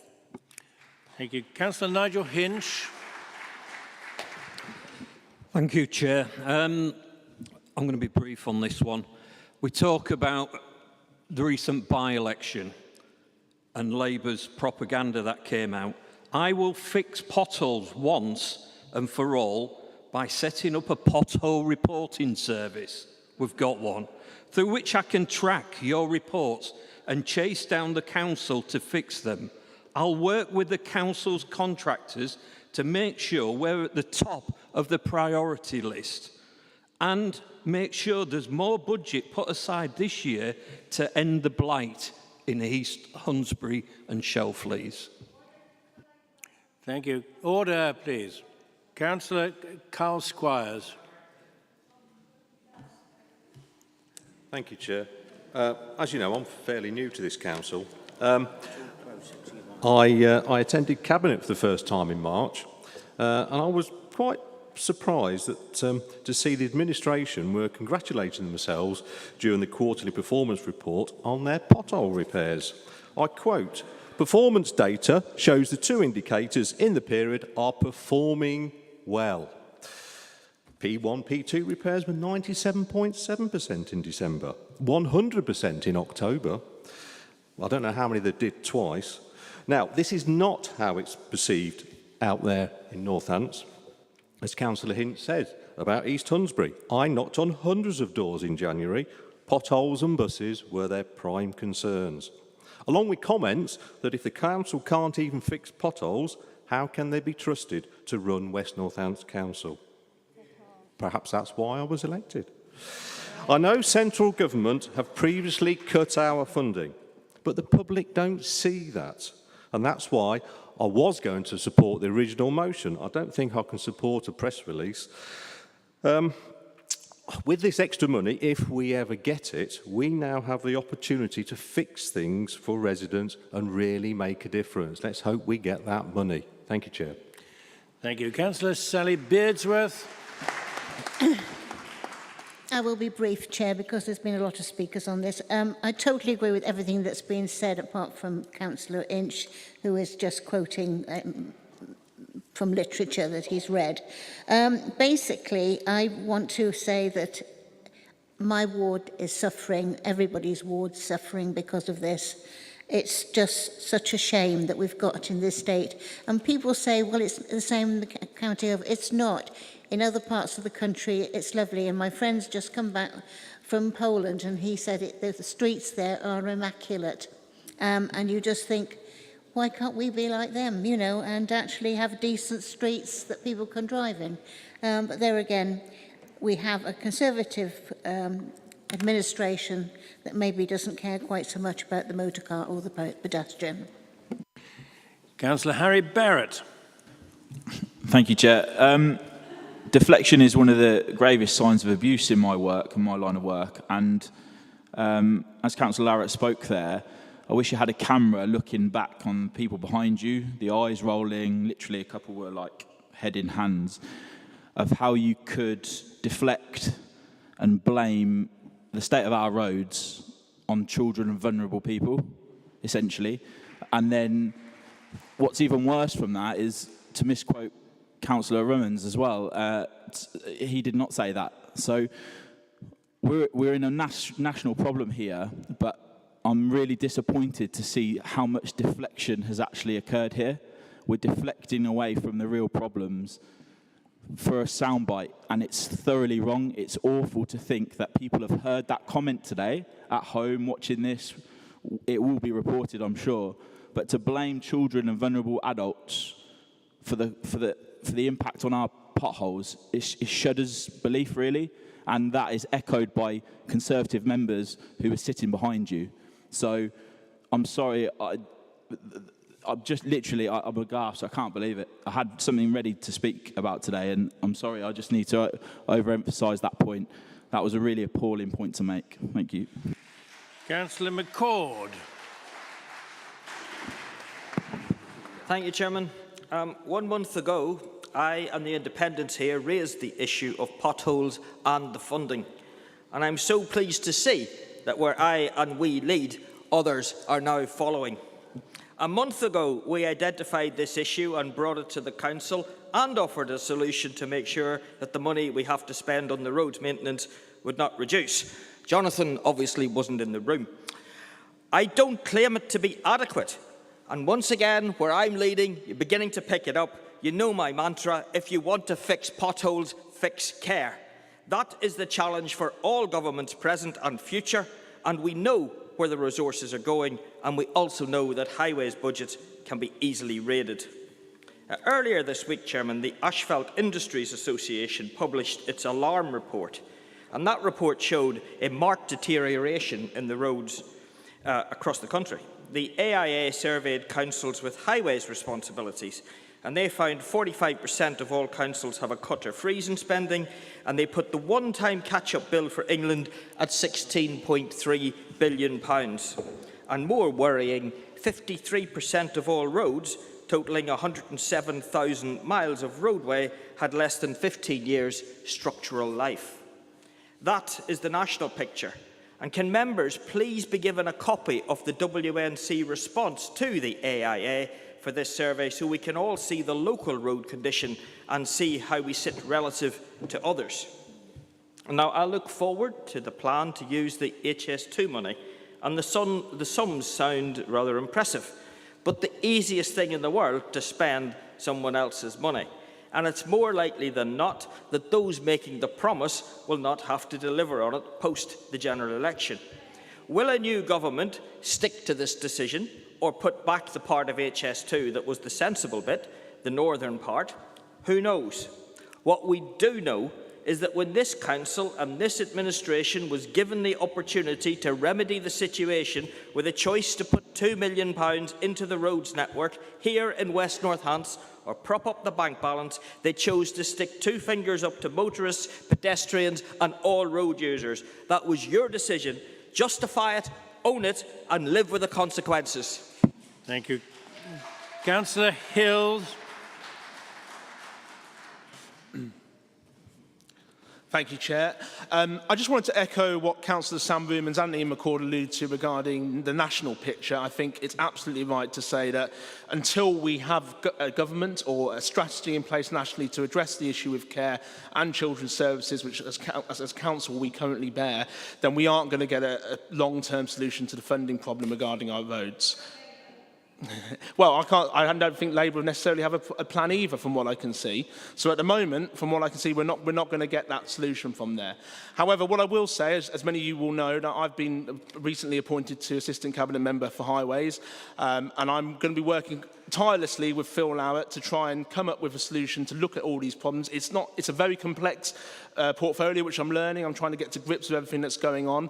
But I can assure you that there isn't a quick solution with what the model we have. But I can assure you that we will be trying our best to try and come up with solutions. We've already had frank discussions about maybe things that are easy to implement, which we're maybe not doing, and they not necessarily related to cost either. So all I can say is watch this space and hopefully you'll see some improvements. Thank you. Thank you. Councillor Ashraf.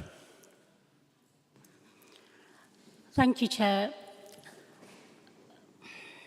Councillor Rowett, how could you compare potholes with our children?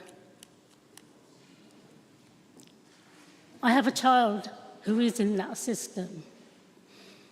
Because of your government, he has to wait 3 years to see a councillor. You have 2 sitting MPs. They sit in Parliament, twiddling their thumbs. Why aren't they really doing the work that they should be doing for this town? Why are they not getting the money for our potholes? Why are they not getting the money for our services? What am I going to go back and say to my son? Because this government has failed you, as they have failed all our children. Councillor Michael Brown. Thank you, Chair. I just want to go back to Councillor Ruman's point, really, which was absolutely valid, that this council has a certain amount of resources. And I told you a story that was very close and personal to me when I spoke on the amendment, that we've only got so much money to spend. And there is a part of that budget that is growing out of control and is sucking resources away from other budgets, which means I can't get the things that I would like to see for me and my family to make things safe in the way that I would want to. And while Councillor Larratt's words may have been slightly clumsy in how he expressed it, I didn't hear anybody blaming the children for what was happening here. You're just trying to play on emotions in this room to try and get a clap from the audience, I feel. He's explaining that I'm with Councillor Larratt on a number of times. I think Speaker notified. Councillor Adam Brown. Thank you, Chairman. I think Councillor Ashraf will find that Michael Ellis of Northampton North has done more than any MP to ensure that central government diverts funds to local authorities for potholes. He ran a long-running campaign to get specific pothole funding to local governments, a successful campaign, and one that's benefited Northamptonshire to the tune of millions of pounds. And well said to my namesake, Councillor Brown, misrepresenting Councillor Larratt's comments about children's services is a despicable lie. It's gutter politics, and the Labour Party should be ashamed of themselves. Thank you. Councillor Bob Purser, you seconded the proposition and reserved your right to reply. Is there anything you wish to add? Mr. Chairman, my colleague, she did have her hand up, and we're moving on. We've had enough speakers. Councillor Purser. No, Mr. Chairman. Councillor Purser. No, that's not on. She had her hand up, and she was recognised by yourself. So she should be allowed to speak. No, Councillor Purser. That's not on. Thank you, Chair. Just a couple of points I'd like to make. It is not acceptable to blame others for the problems in this budget area. It is the top issue facing our residents, one that you can't go anywhere without somebody mentioning it to you every day, in church, in the shops, in residents' meetings. What I'd like to ask Councillor Larratt, you bought at some expense a pothole fixing machine. Councillor McCord said that it was too expensive to run. How many hours a week is this machine working? I'd like to know that factor, and I urge people, therefore, to not support this amended motion, which has been gutted. Thank you, Chair. Thank you. Councillor Wendy Randall to sum up and respond. Thank you, Chair. When we wrote this motion, I thought we'll write it in a way that is very, you know, we won't make any blame, we'll just lay the facts as it is, and it'll get voted through. So when I saw the rewrite, I was shocked, because I just thought, why? I just couldn't understand why. And I really would like someone to explain that to me, because, you know, we weren't pointing the finger, we weren't having a go, we were just stating some facts and asking you to come up with a plan. So, you know, what was it that I was asking that was so wrong? That, you know, because every time you knock back our notions, I try and think how you think across the other side of the room to try and get our motion so we can work together for the best of the residents and move on. And you just totally just torn it apart. And now, look what we've ended up with. You know, like, we have taken such a long time debating this now to get where? You know, where have we got now? What has come out of this now? So I would like you to tell me, Councillor Larratt, you know, where are we going to go with this? What are you going to ask the Cabinet? You know, you're on the Cabinet. What is the Cabinet going to do? Thank you.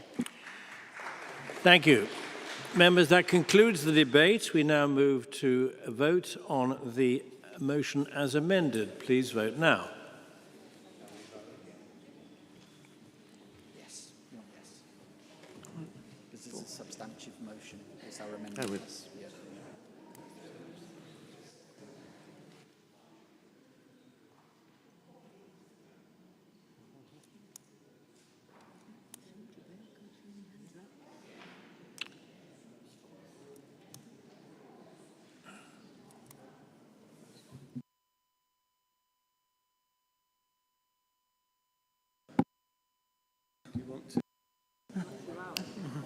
Paul.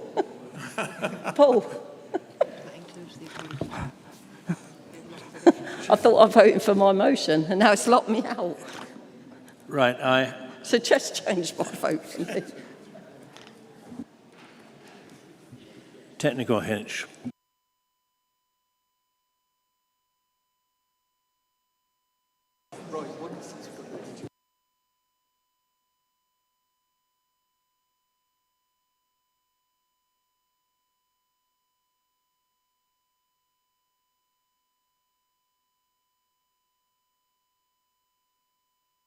Right, I think we've...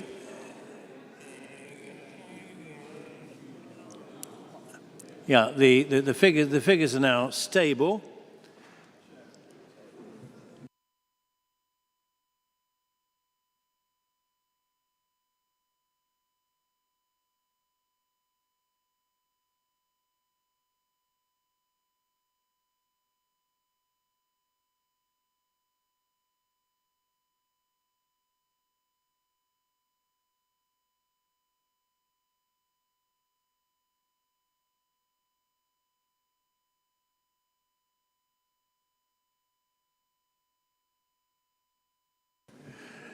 Right, we have a stable set of numbers. The motion is carried, 36 in favour, 31 against, 1 abstention. Item 7. Can I just have it recorded that I thought we were now voting on the motion and not on the amendment? And I'm not the only one in the room. So I think, can we just have, is everybody in agreement that we just make that clear and we just re-vote on that? Thank you. Well, I'm sorry. Can I have a show of hands if people want to rerun the vote? Okay, thank you. That helps me. We will rerun the vote. We are voting on the amended motion, the motion as amended.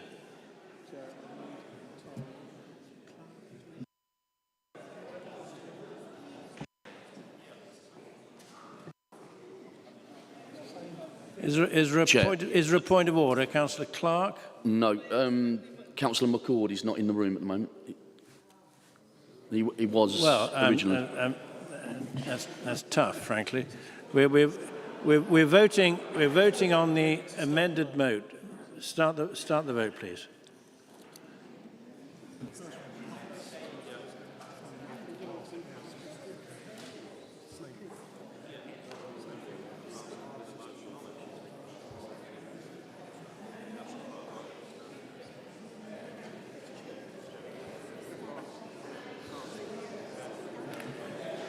Right, the figures are stable again. The motion is carried. 43 votes in favour, 22 against, no abstentions. Thank you. Item 7, Cabinet Reports. Councillor Jonathan Nunn, Leader. Thank you, Chairman. I'll be brief. There's lots of transformation going across the organisation. You'll see it's listed in huge detail in this report, and that's well worth a look. Looking for further savings in addition to the 90 million savings we've achieved in the last 4 years. There's one thing not in the report. I'd like to mention it because it's really good news. The LGA peer review have been to see us. They've undertaken a corporate peer review. This obviously looks at how well we're reflecting local priorities and outcomes, organisational and place leadership, governance and culture, financial management, that kind of thing. They've made some very positive comments. They were with us 3 days, had 40 meetings, interviewed 110 people altogether, tell us that we're making progress at pace since becoming a unitary. The organisation works well together, staff and teams seem engaged. So these are some of the headlines. There will be a full and proper report, of course. That will come out probably over the course of the next few months. At that point, I'll finish and happy to take questions. Thank you, Chairman. Thank you. Councillor Brown. Thank you, Chairman. Just a few updates and highlights on my report. So the implementation of the new housing allocation system is on track. In the meantime, the pause will only continue for a couple more weeks. In the meantime, emergency applications are still being processed manually by the housing team, so anybody in need of housing should have no hesitation in contacting the council. Members may have seen some coverage of the council's acquisition of Broadmead Court in the press in recent days. I can advise that all residents there will be receiving bespoke support over the course of the next few weeks so that we can ensure that everybody moves on to suitable accommodation. We had a lovely event earlier this week in the atrium at One Angel Square with students from the SEND students from the Beehive and Northgate School premiering their promotional video for the Women's Rugby World Cup next year. We'll try and get that circulated to members because it's a truly inspirational watch and it's of absolutely professional standard. I think anyone who watches it will be quite moved because even if you're not a rugby fan, it really captures the spirit of what West Northamptonshire is about and it's truly commendable. Just to bring members' attention as well to the fact that on the 14th and 15th of June, WNC has played a leading role in organising 2 festival events at Delapre Abbey, tickets for which are on sale. And finally, the museum restructure consultation has completed now. I know that some members were concerned about the leather expertise particularly being retained. We are now in a position to confirm that that post will be retained and we're still, as we always have been, confident that the museum will remain as great as it has been and it will go from strength to strength. Thank you. Councillor Baker. Thank you, Chairman. I think we've talked about various aspects of this portfolio many times, so I was going to highlight the Family Hub consultation, which will be starting fairly soon, so that people can have their say in what they would like to see in a family hub and what they would find really useful. We are actually putting back in, as I know my colleagues across the corridor will say, what early help as much as we possibly can within the funds that we have. and we want to put as many early help things into the family hubs as possible. The 0 to 19 service will be going through that system, and that will include health visitors, district nurses, etc., to help people as they're starting out their journey with a new baby, because as we all know who've had them, they don't come with a rule book or instructions on what to do with them. So there's quite a lot of work going on there, and we will be having towards the end of April the first of our virtual offers going out for early help. Lots and lots of things for people to log into to get some assistance. And then we're continuing with the first hub. I understand and accept fully that that's not necessarily in the most deprived area in Towcester, but it did happen to be an empty building that we owned, so it was an easy option to do. But we are already planning for Daventry and Northampton. We will be announcing those shortly, but whatever we put into Towcester will go into those other areas as well. Thank you. Thank you. Councillor Phil Larratt. Thank you, Mr. Chairman. Just draw members' attention to a couple of items. The new local transport plan is underway, and working groups are being held to try and formulate that document. A very important document, and we hope to go out to consultation later this year. Work is ongoing at Delapree Park with regard to the paths being surfaced to enhance the active travel routes between Farcotton, the town centre, and Brackmills. Very welcome step in the right direction. We are working with Stagecoach on replacing or taking on buses that Uno have left and have given up. And I was hoping to be able to give some really, really good news tonight about significant government investment in buses and something that would be really beneficial for the air quality of Northampton. But unfortunately, I can't. But all I'll say is watch this space tomorrow. I hope it's an announcement that everybody will welcome. Other than that, Mr. Chairman, I'm happy to take any questions. Thank you. Councillor David Smith. Thank you, Chair. I'll be relatively brief. Just to note or to point out the ASB work we've been doing, particularly over in Daventry on Southbrook. There's an operation called Up Fragment, and we're seeing some good results. Hopefully, I've not seen a nod from Wendy, but I think that's going the right way, and it's been extended. Around serious violence and knife crime, so most members will know we launched the Northamptonshire Serious Violence Prevention Partnership here in this hall on the 6th of March.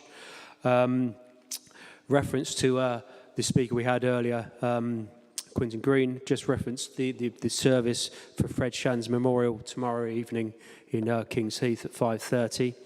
And also a date for your diaries is the Knife Angel service on the 17th of May as well, 6 o'clock in All Saints.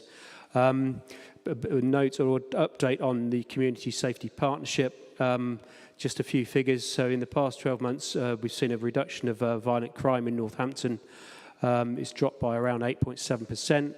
We're seeing domestic violence is down 12% and recorded. In Castle Ward, we've seen a huge reduction in crime at 12%. This is down to the significant work that's being concentrated in that area by the partnership and working with, obviously, the new PSPOs that we put through. And Daventry South Northampton, violent crime offences fell by 7.4%, and reports, I will note, of domestic violence have fell by 10% in the past 12 months. I'll conclude there. Thank you, Chair. Thank you. Councillor Matt Golby.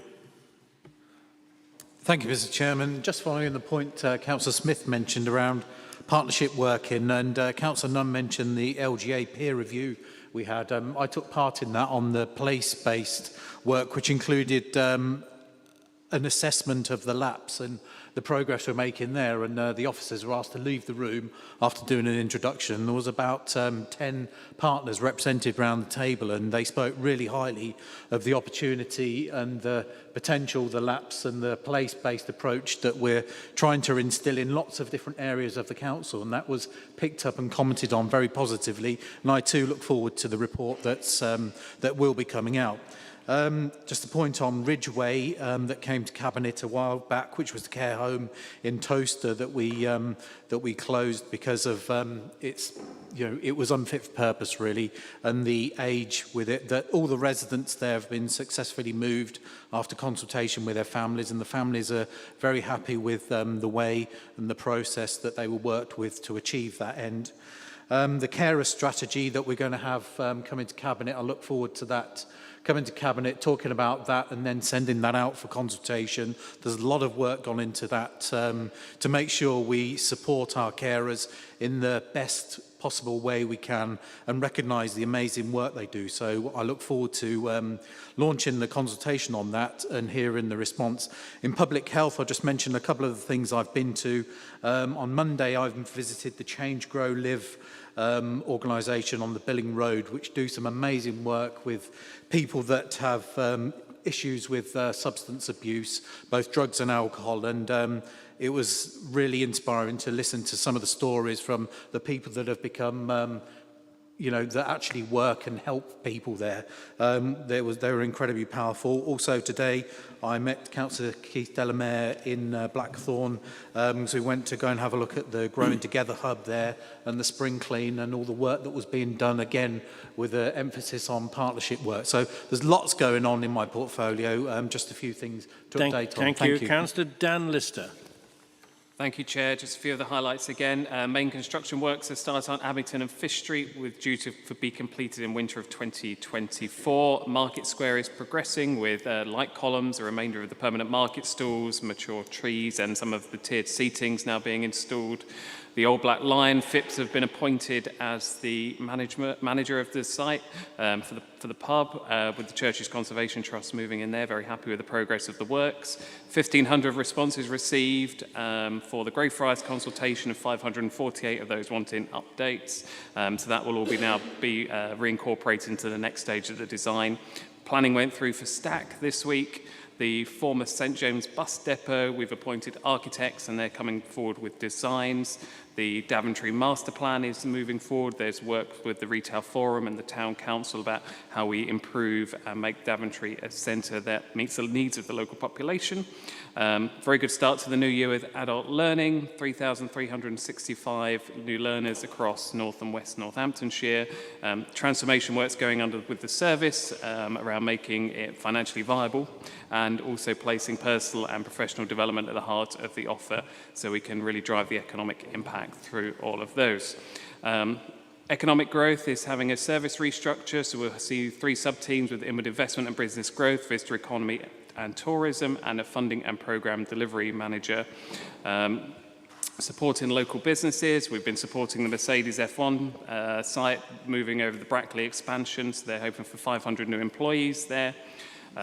Inward investment, we've secured the Female Founders Summit, which will have national and international visitors. The Oxcam PAM Regional Partnership are developing a value proposition for the region to unlock international and private sector investment, and we're working closely with those. On the visitor economy, we'll launch the visitor economy strategy this week, which has gone down very well. That's North and West Northamptonshire. Thank you. Thank you, Councillor McHallam. I give up. Thank you, Chairman. Just 3 things to update on from my report, 1 from the top, 2 from the bottom. The one from the top is the pay negotiations with the unions. The unions are going out to ballot in the next few weeks, and we will then have the result of that. So what that means is we'll be able to pay hopefully be able to pay the pay award for this year in May, which will, whilst it's slightly short of the deadline that I set of April, you will remember that it wasn't that long ago that we were paying pay awards for the relevant financial year in November. Then we managed to pay it in July last year, which is, I think, our best performance yet. So if we get it in May, we're doing even better with that. Secondly, a big transformation project, not the most cheery of topics, but the public mortuary transformation project. The planning application has been submitted, and that will be developing soon. And there's lots of innovation and some leading edge stuff within there that I think is really transformational. Lastly, just a big shout out for our legal team. They've only been in place. I launched the legal team back at the Vulcan Works, the new legal team, back in October. It's only been in place since October, and they're already getting nominated for a whole array of awards and doing really well and being recognised in that. So well done to them. Councillor Malcolm Longley.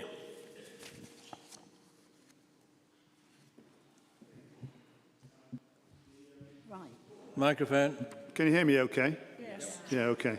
If you look through the report, there's a numerous amount of physical activities going on here, and a lot of them are to do with the productivity improvements that anybody who's listened to me do budgets over the years, I always bang on about this. And there's one in particular I would pull out, and that's the Evelyn Wright. And you know, Wendy, very much we've got some ideas on that. I'd like to talk to you about that sometime. Anyway, there's lots of there, so I won't dwell on them. Because there's just, if anybody's got an item on them, I'm sure we all have, please let me know. Going on to finance, which is, we're now 6 working days away from the year end, so we're almost there. And this is always a time of quite great interest, all things come home to roost. We're currently looking at a slightly over 4 million overspend, and 1 or 2 things we can do to support that, but equally, we've got to get the final inputs from the Children's Trust and adults and various other places. So watch this space, and it'll be touch and go, but I think we'll come out okay on it. The final thing is what the interesting comment I made on the exceptional financial report. That's the 6.6 million that came in. It's got an explanation of what that's all about. Well, the interesting point about it is that it's the ability to turn revenue into capital. So we don't actually get more cash. It's a bit of a fudge in my view, but we've got plenty of capital in our balance sheet, so it works for us. But it's something we'll be doing next year. Any questions? Please take them. Thank you. Pardon me. We now move to questions from members. I remind members that in order to put questions, you have to pre-advise, so we don't take extra questions. To Councillor Nunn, I have questions from Councillors Randall, Jolie, Ashraf, Beardsworth, Harris, Davenport and Clark. Councillor Wendy Randall. Sorry. I'm not speaking. Is that okay? The Office Optimisation Programme proposes to move the one-stop shop from the Guildhall to the bottom of Angel Square. Given the amount of disability, elderly and mothers with pushchairs and people with wheelchairs that will now have to go up and down the very steep Guildhall Road or Bridge Street to access services, has an equalities impact assessment test been carried out on this proposal? And if not, can you assure us that one will be carried out and findings accepted? Everybody that I've spoke to lately, I visited the one-stop shop and they're really, really concerned about the move down to Angel Square. And I was speaking to some of these elderly people and they just said, we're not going to be able to manage to get down that hill. And if we manage to get down, we're not going to be able to manage to get back up again. And it's a cobbled street. I'm really fearful of, what's going to happen with that. So, that's what I'd like. Thank you. Councillor Nunn. Yeah, thank you. Thank you for your question, Wendy. And I think you're absolutely right. Committed that we use our properties effectively as we can. The one-stop shop down at Angel is going to be better as well because it's going to have more facilities. You can access even more facilities than you can here in Northampton at the current one-stop shop. That one reservation I have is the same. It's the accessibility. I've mentioned this to officers. I'm not sure whether we've done that formal assessment, but we've got to do everything. And although the pavements are quite good, it is a road on which you might want to actually go down the road itself. It's a very quiet road. It completely needs to be resurfaced. That cobbly old Fetter Street, which is lovely to have the cobbles, but goodness, it's bumpy. It's not accessible for people. So I share your concern, and I promise you it's top of the list, if you like, as my one reservation about moving down there. Thank you. Councillor Coura-Jolly. Thank you, Chair. Will the Leader of the Council join some of his colleagues in condemning the sexist comments made by the Conservative Police, Fire and Crime Commissioner on behalf of his Conservative group? Councillor Nunn.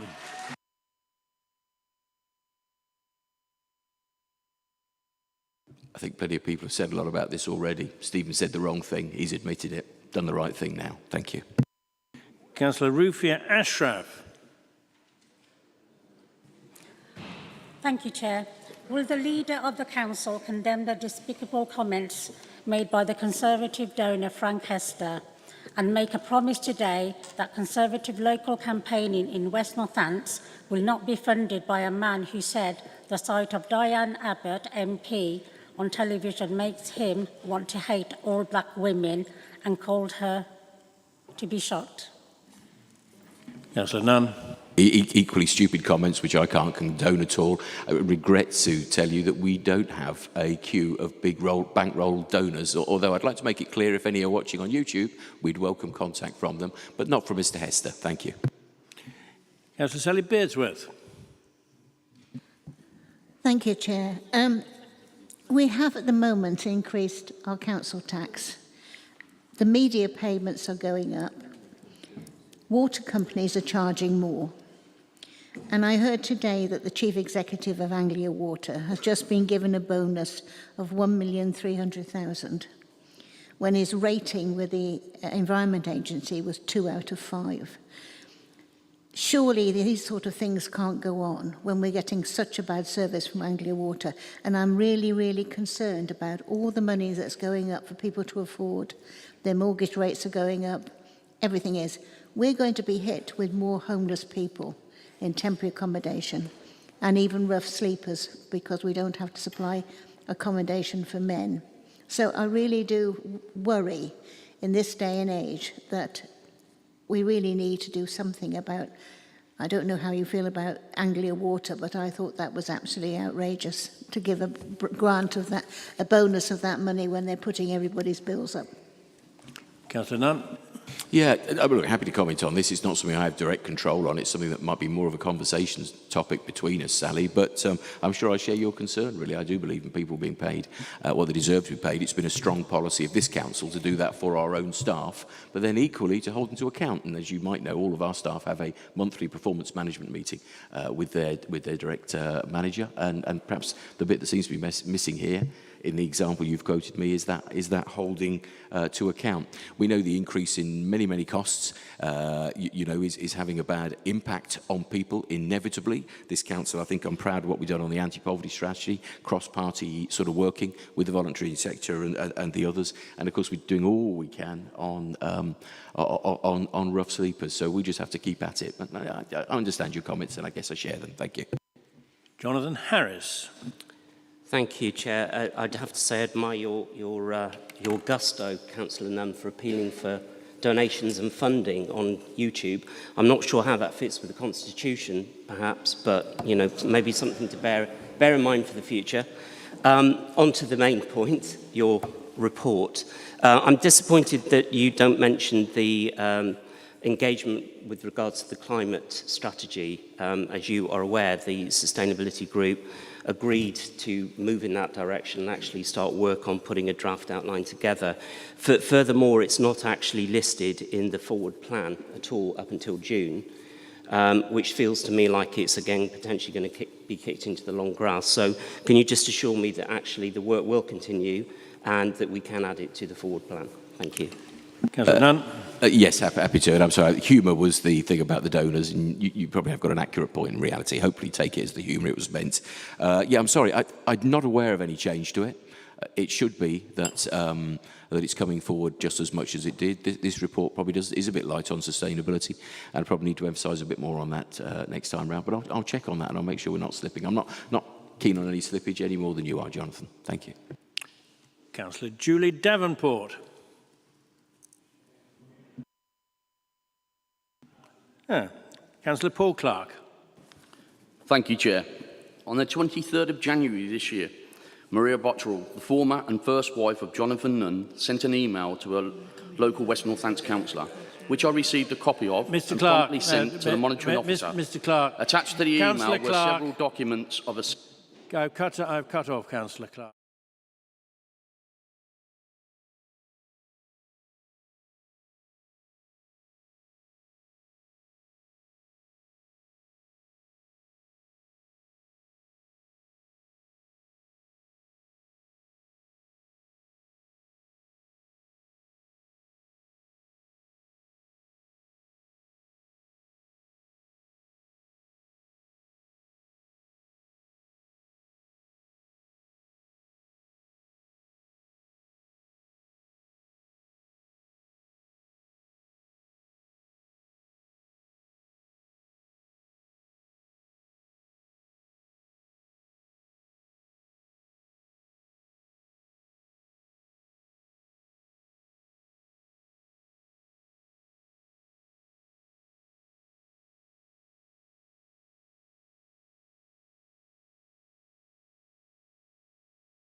Make a statement.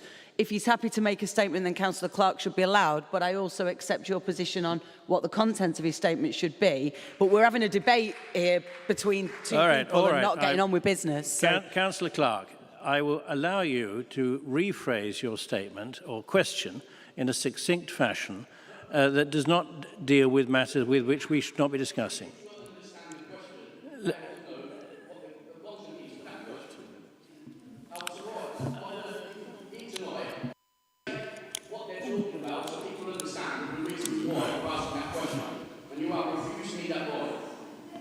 I think they've all had the email at 5 o'clock. I think that probably tells them what they need to know, doesn't it? I think they've all had the email at 5 o'clock, which probably tells them all they need to know, doesn't it?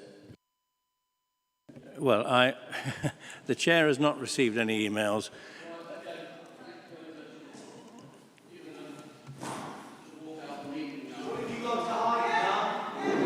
Order.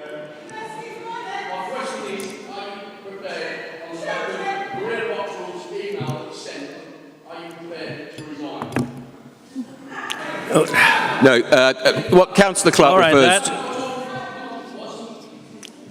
Order. The answer is no. What Councillor Clark refers to is a campaign of the last 6 weeks, perhaps the last 6 weeks, maybe the last 25 years. Many and varied allegations have been made. They've been investigated, and including those ones you have all been emailed about this evening. I have approached the police, who have confirmed they are pursuing this as harassment. Thank you. Thank you. Thank you. We will move on. Questions to Councillor Adam Brown from Councillor Bob Purser. Thank you, Chair. Just to ask your report on housing. There's nothing about completions that we've had in the last since our last meeting, and Order. also.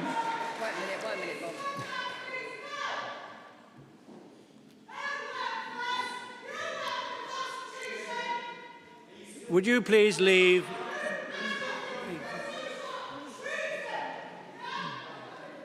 Thank you. Thank you.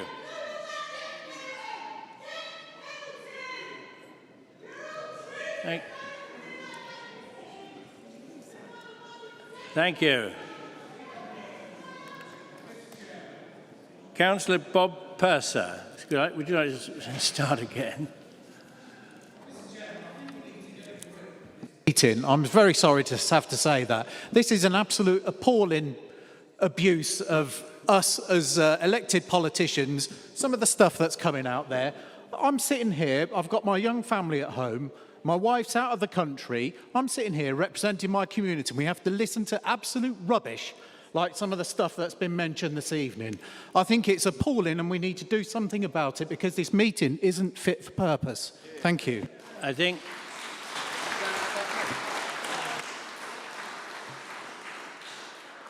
Roger, is it my understanding that members of the public who have been vocal have now left? They've all left. Thank you. Well, whatever have happened in the last few minutes is obviously regrettable. Chairman, and let us move on. Chairman, can I make a proposal here that we have a break and then immediately move to the next item of business, which will actually give us an opportunity to discuss the substantive items of business? I'll put that as a proposal. Well, we are in the middle of an item, Councillor McCall. The next item of business, of course, is item 8. I believe, Chairman, you can move to the next item of business at any point. We're in the middle of questions to members of the Cabinet. Chairman, I'd second that proposal and I would happily put my questions in writing to all concerned. Right, we have a proposition to move on. I have no difficulty in taking that proposition. The proposition, on a show of hands, please, because we're not geared up to take this, to move on to the next item of business. Clearly carried. Thank you. Right, it is 21 minutes past 7. Break, please, until 7:30.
Point of order.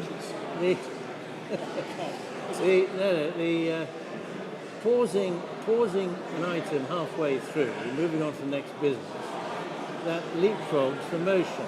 We've not actually approved the reports from cabinet members. Does it matter? We only have to. Doesn't matter. Righto. Good. If they've decided they don't want to know, then that's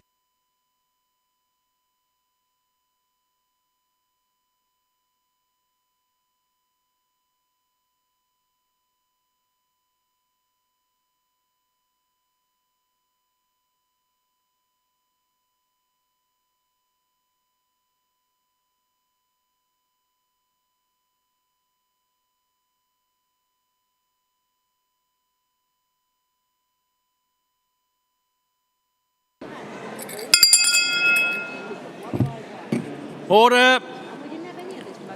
Councillor Mike Hallam, item 8, West Northamptonshire Council's Bay Statement 2024-25. Councillor Hallam. Thank you, Mr. Chairman. I'll move things on swiftly, as I know it's still a busy agenda. The pay statement clearly shows the efforts that we've made to invest in our lowest paid employees over the last few years. So on vesting day, the difference between the highest and lowest paid was 1 to 9.9. We've reduced that year on year. It's now 1 to 8.3.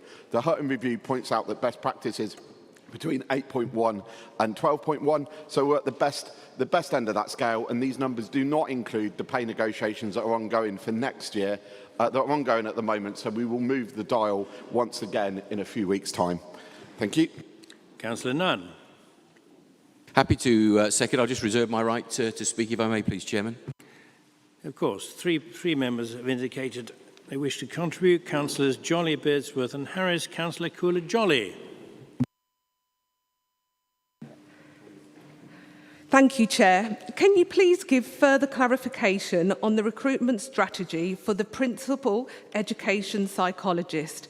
As in your report, section 5.3.1 gives no indication of the recruitment plan for this role. The report mentions that the role is a difficult one to recruit for. Is there a specific reason why it is so hard to attract good candidates at WNC? This is not the only role we struggle with. We have problems with finding the right people in other areas. I'm totally aware it is a candidate-driven market, but what are we doing apart from placing an ad, then going to an agency? As a council, we spend 14 million on agency fees. This only indicates that we are not investing and upskilling our staff and relying heavily on agencies to fill the gap in a variety of different roles across the council. Thank you, Chair. Thank you. Councillor Hallam. I thought, Chair, you might come back to me at the end, but which is what I was expecting, so you've taken me unawares. But on that, yeah, we have a whole range of matters. The first thing is we're paying our people more and more. So as I had said, at the bottom end, we've seen over 30% pay rises since vesting day. It is, the market is difficult because we have record employment in this country thanks to the Conservative government. So that's why we've got a challenge here.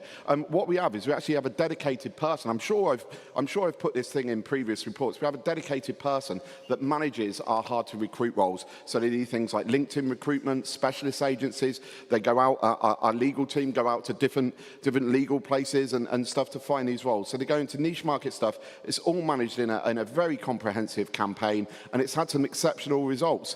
Can't say that we'll have them on every single one, but we're trying on this one as well. Thank you, Councillor Hallam. I do apologise. You're quite right. I was still in Q&A mode. Councillor Beardsworth. Thank you, Chair. Just to follow on from that, basically, we see everything seems to be taking an awful long time to get done on West Northants. And I'm just wondering, is it because of staff shortages or is it to do with overwork of some of the officers? We often send emails in and we don't get answers, we don't get target dates, we don't get anything response back. It's very, very difficult to get things done. A lot of my group are very frustrated with response times from people. And it's quite difficult to get through on telephone as well. I've had people ring me and say that they've waited 5 to 8 minutes for somebody to answer the phone. Do we have enough people answering the phone as well, looking after people? And do we headhunt people for jobs? Get some decent people in here from other councils. Other councils do that, and I'm sure we could do it as well. Councillor Jonathan Harris. Thank you, Chair, and thank you for the report. My point relates to an issue that is indirectly related, but nonetheless part of the story. An issue was raised at corporate scrutiny a few months ago in regards to the issue that some councils have faced around equal pay issues. And you kindly came along to a meeting and assured us at that time that there were no issues. It's just really to assure us again that nothing has changed and that we're well on the path to make sure all of that evaluation work has been done and there is no risk to us as a council. Thank you. Thank you. Councillor Zoe Smith. No. Councillor Fiona Baker. Thank you, Chairman. I just wanted to answer Councillor Jolly's question about the educational psychologists. It's a specific role. It isn't anything to do with West North Hants. There is a shortage of people having qualified for that role. It's something that we desperately need in order to assess our neurodiverse children. It is difficult, and I understand from the group that I belong to of 40 lead members across the country that they all have a similar problem with recruiting educational psychologists. So I do assure you it's not anything to do with West North Hants. Thank you. Councillor Emma Roberts. Thank you, Chair. Again, I always like to read this statement because the particular points around agency work are a result of emotion, and it's good to see how emotions are carried, things are enacted. So what's not great to see is the number of agency roles we've got where that figure is over 100k, and it's not a criticism of Councillor Hallam or the work that the department's done, but it's how much money we're spending with an agency, because as the report quite rightly says, the agency receives most of that money and not the individual. But I would add that the two roles, the educational psychologist and the principal SEND lawyer, are absolutely crucial roles within our children's team, and having them as agency workers who are not invested in what Councillor Baker would say is the culture of this council and not the approach that we want to take to send families and parents, we've got to get that fixed. So it's good to see we've got a recruitment to a permanent position there. And then again, it's not a criticism of Councillor Hallam because he doesn't control this, but the references to the percentage increases that this council's staff have seen as increases, I think have to be taken into context with the level of decreases that staff have actually seen from the cost of their pay since 2010, which is around 25% from local government workers. So we're not that far in advance. That doesn't take away that we've worked hard, but we can't dismiss at all that the TUC are talking about debt time bombs for households, and 1 in 5 households in the UK have less than £100 spare each month. So we just have to take it in context, but not to take away the work that that team has done. Thank you, Chair. Thank you. No other speakers, I believe. Councillor Nunn. Only just to thank everybody for their comments and say I think we're all on the same page, particularly picked up on Councillor Jolly's comments.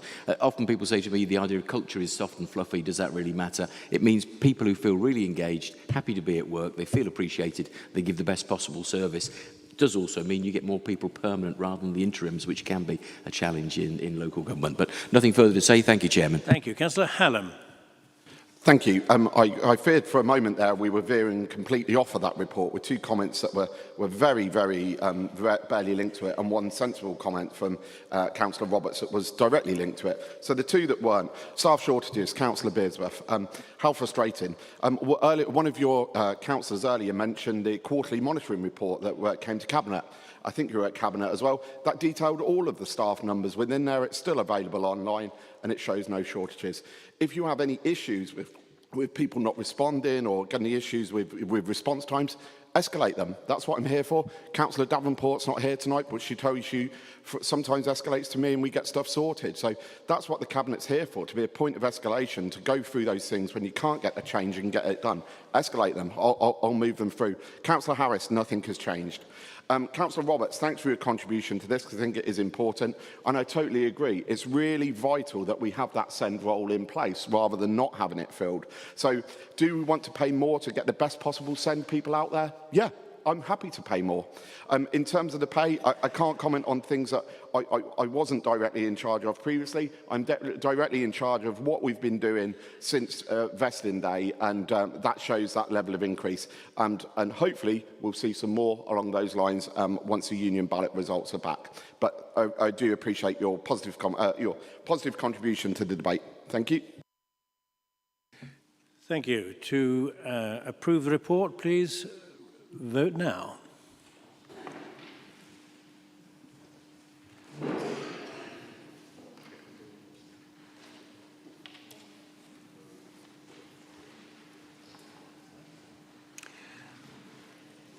Clearly carried. 57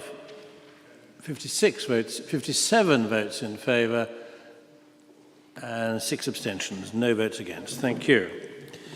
Business Plan of Northamptonshire Children's Trust. Councillor Baker.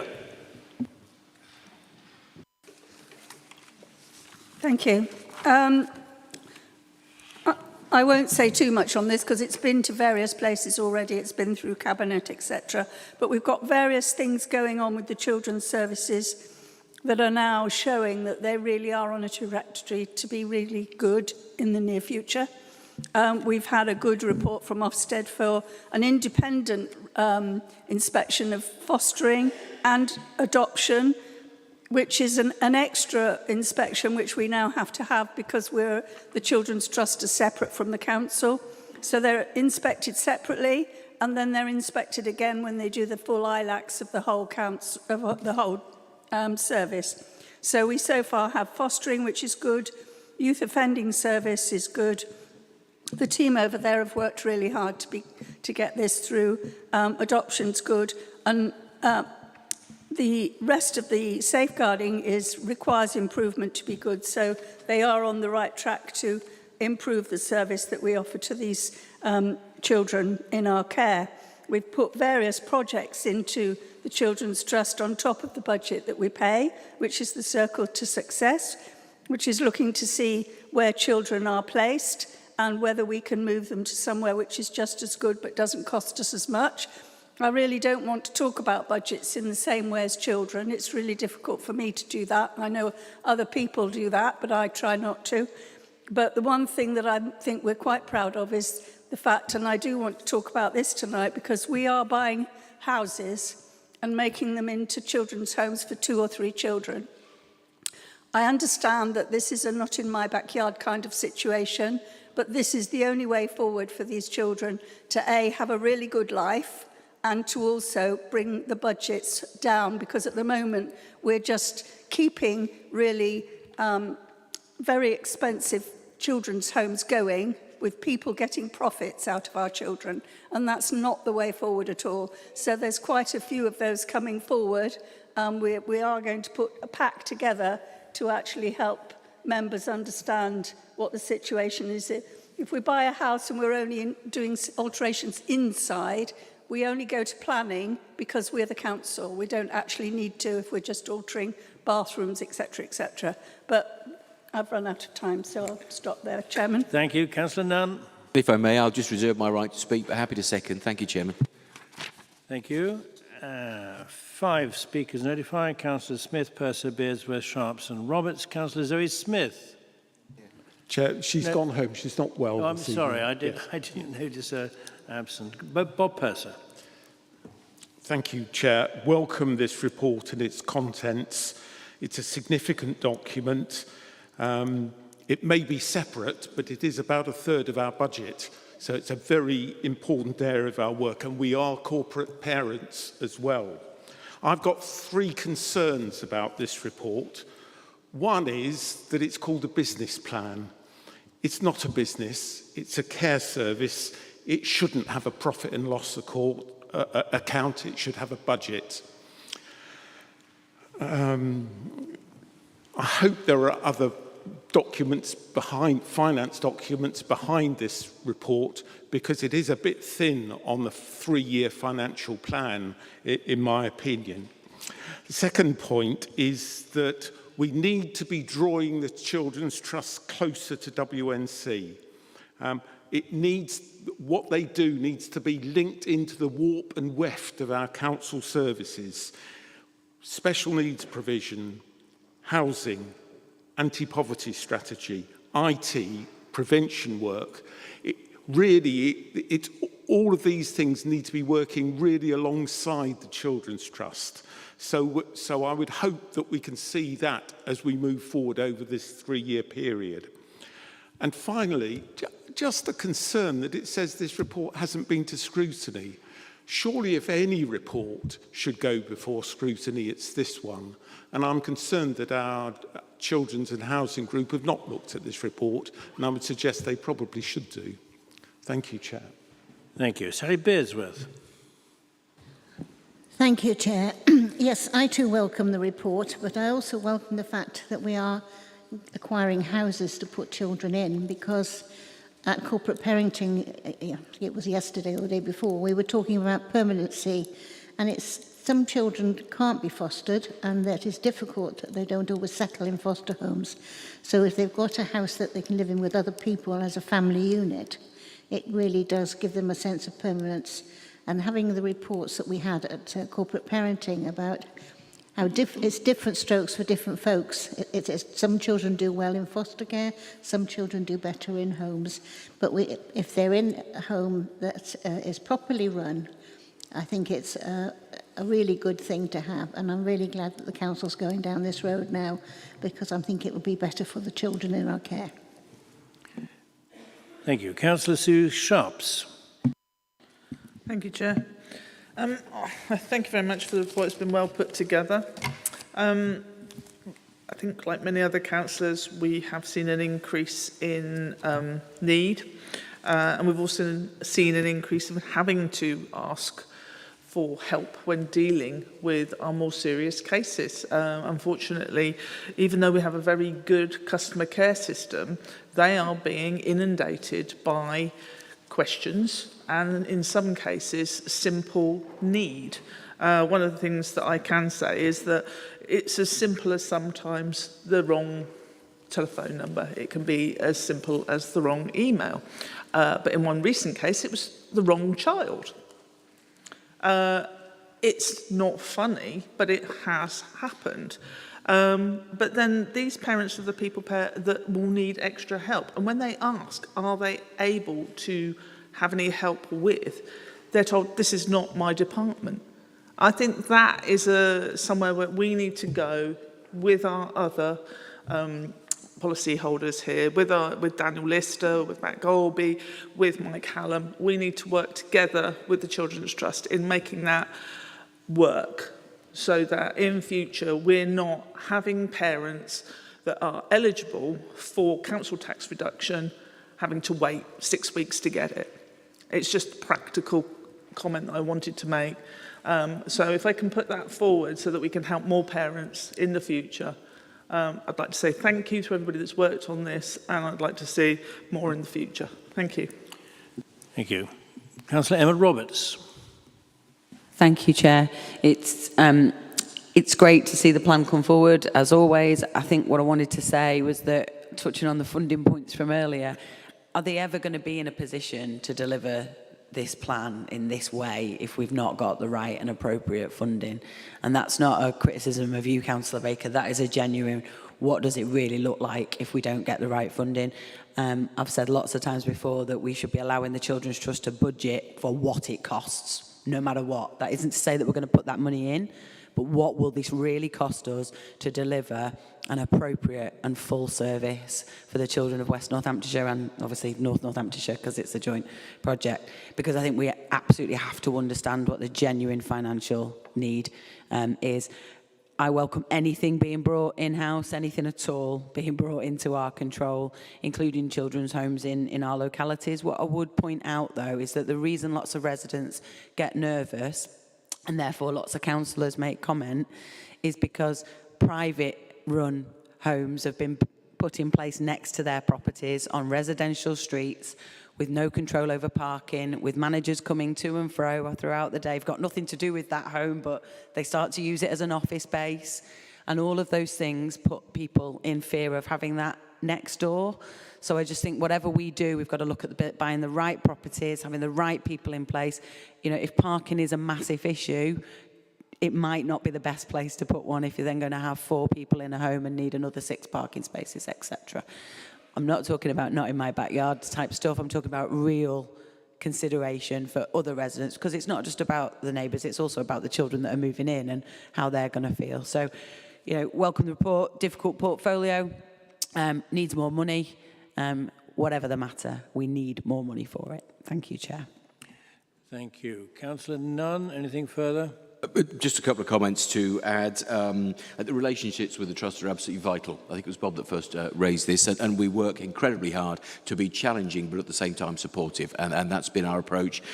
In terms of working closer also, this was certainly Bob's point, there are a number of things we're doing. We have our own transformation people embedded in, as you would have seen in my report, and there's a whole bunch of simple things as well, really. We found that we're much better at treasury management, so we're now going to look after their money so they get a better yield on it, all sorts of things. I think there are far more touch points we can create, but we're determined to do it. Thank you. Thank you. Councillor Baker. Thank you. There are various things that we have to apply to the Department of Education for anything we want to take out of the trust that's in their statutory directions to start with. So we are working on a few things that we think would be better suited to be in-house. But while we've got this statutory direction, we haven't got a lot of leeway on that. I agree with you about the houses. The one that we're talking about at the moment has got a huge driveway for 5 cars, so I think that would be, and also I've stopped them looking at anything that's not detached with gaps each side so they can't hear noise through the walls, etc., etc. And I think our homes, I've been to visit 5 of them now, are really run very well. And the one thing to say is that actually the one way of getting them being able to have a stable budget is to sort out the homes, because the costs of these homes to privateers is enormous, and they're charging us through the roof for children, which is absolutely appalling. They're just making a lot of money out of them. This year, I'm going to say, so we'll see what happens, and my finance colleague is sitting here, we have given them the budget they asked for. In the past, I'm going to say we didn't do that, but this year we have done, for this next coming year now. Thank you. We vote now, please, on the recommendation at paragraph 3 of the report that the Joint Committee approve the Northampton Children's Trust Business Plan. In favour and against? Numbers are stabilising at... Thank you. Motion clearly carried. 61 in favour, no other votes recorded. Item 10, Councillor Longley. Yeah. Thank you, Chair. Well, folks, once a year I get to put this report, and I'll promise you it'll be relatively brief and you won't fall asleep or anything like that on it. It says pension funds. I'm going to start by letting you know that you've got a fellow called Mark Whitby and his team who run the sort of the pension fund on our behalf, and you have a most excellent team. I can tell you that now, starting here. We're very, very fortunate to have them. You'll also all know that all the parties are associated with the pension fund. There's independents, there's employees, and there's external advisors. So it's very much a team game. And so I thought those that aren't familiar with the pension fund should know that. We start off, there's lots of administration, relatively straightforward items in the report. I'm not going to go through them. You'll be delighted to know. What you may or may not know is that the total fund is marginally under £3.25 billion. So it's a lot of money, a lot of money. And the significant part of that is that the funding of it is, we're now, the last quarter, we report on this quarterly, is 141% covered. Now that's actually probably too high. The fund gets formally valued once every 3 years, and that was 2 years ago. And 2 years ago, it was 111% covered. And at that point in time, we reduced the contributions from everybody, and since then it's gone on to over 140%. So it's in very robust order, and the next valuation is March 2025. There's roughly £2 billion of that money is in what's called the Access Fund. A lot of you won't have heard of that. It's a fund run about 10, 11 counties of similar sort of size to ourselves. And the total fund is 59 billion. And we've got roughly 2 million in that. And that's pretty successful as well. There's all sorts of detail behind that, which again I won't go into. On section 6.11, there shows the broad breakdown of the investments, and then goes on to say where we're changing those. We're coming a bit out of equities, and one very interesting point is that on our climate approach, we're going to be putting 100 million into forestry, and that's which I'm sure you'll be pleased by that. And it's being done not because it's green. It's because it's green is good and influence us, but it's because it's good value as well. And if we can come across schemes like that, we're going to do a lot more of it. Our climate plan is net zero by 2050, and there's various strike dates in that, and so far so good. So far we're slightly ahead of plan. And so that's really the size of it. So, Chair, I think I'm going to leave it at that, and hope I don't get too many difficult questions. Thank you. Thank you. Councillor Greg Lunn. Yeah, I'll second that. Thank you. Councillor Jonathan Harris. Thank you, Chair. Councillor Longley won't be surprised by my question, I'm sure, on the theme, and thank you for mentioning it. Yeah, it refers obviously in the report to the Climate Action Plan, and my question is whether or not that action plan is actually something that is publicly available to see the detail behind it and the timelines behind it. A couple of years ago, as you know, we had a petition presented and had a motion which was sadly not supported in regards to divestment of funds. I'm pleased to see that we are slowly moving in that direction. I would obviously like to see that being quicker, largely because there's been a 50% growth in renewable capacity across the world just between 2022 and 2023. And in the UK, it's grown since 2014 from 10.7 to 39.5% last year, 2023.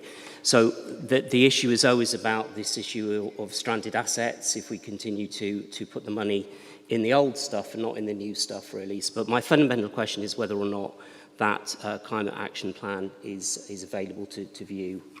Thank you. Thank you. No other members. Councillor Langley. Yes, Jonathan, I'm very pleased to. I've no reason to suppose that you couldn't see that. I mean, in fact, any good ideas were gratefully received.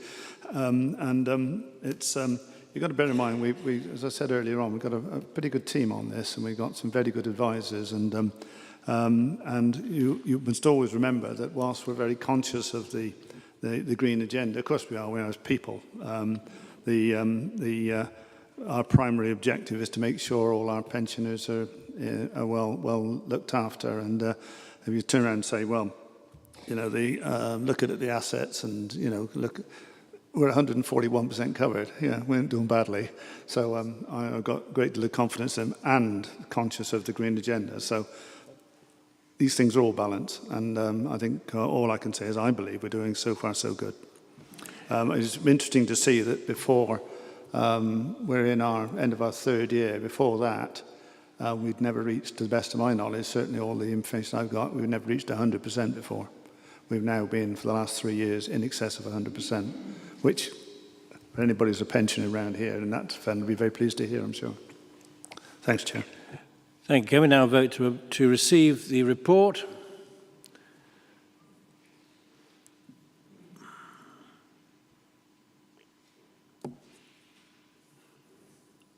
Yeah. Thank you. Clearly carried 60. Mr. Chairman, I'm sorry to have to interrupt, but because you're discussing the pensions, I have to declare an interest that I am a pension holder from this fund. I should have realised that before. Quite all right. Thank you. That's item clearly carried. Item 11, Councillor Longley.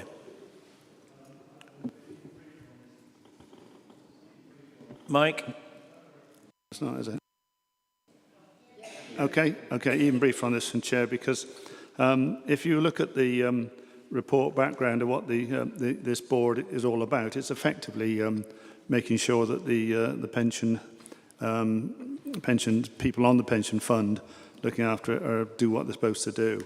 And the board membership, if you look at the board membership, I'm not a member of them, so it's a little bit like marking my own homework, so I'm not going to say very much about it, and any questions, I'll do the very best I can to answer them. Thank you. Of course. Councillor Lunn? I'll second that. Second, yeah, thought you might. Thank you. Councillor Harris? Yeah, nothing to add on this one, actually. Thank you, Chair. Nothing further. Thank you. Nothing further than anybody? No? Move to the vote, please, to receive the report.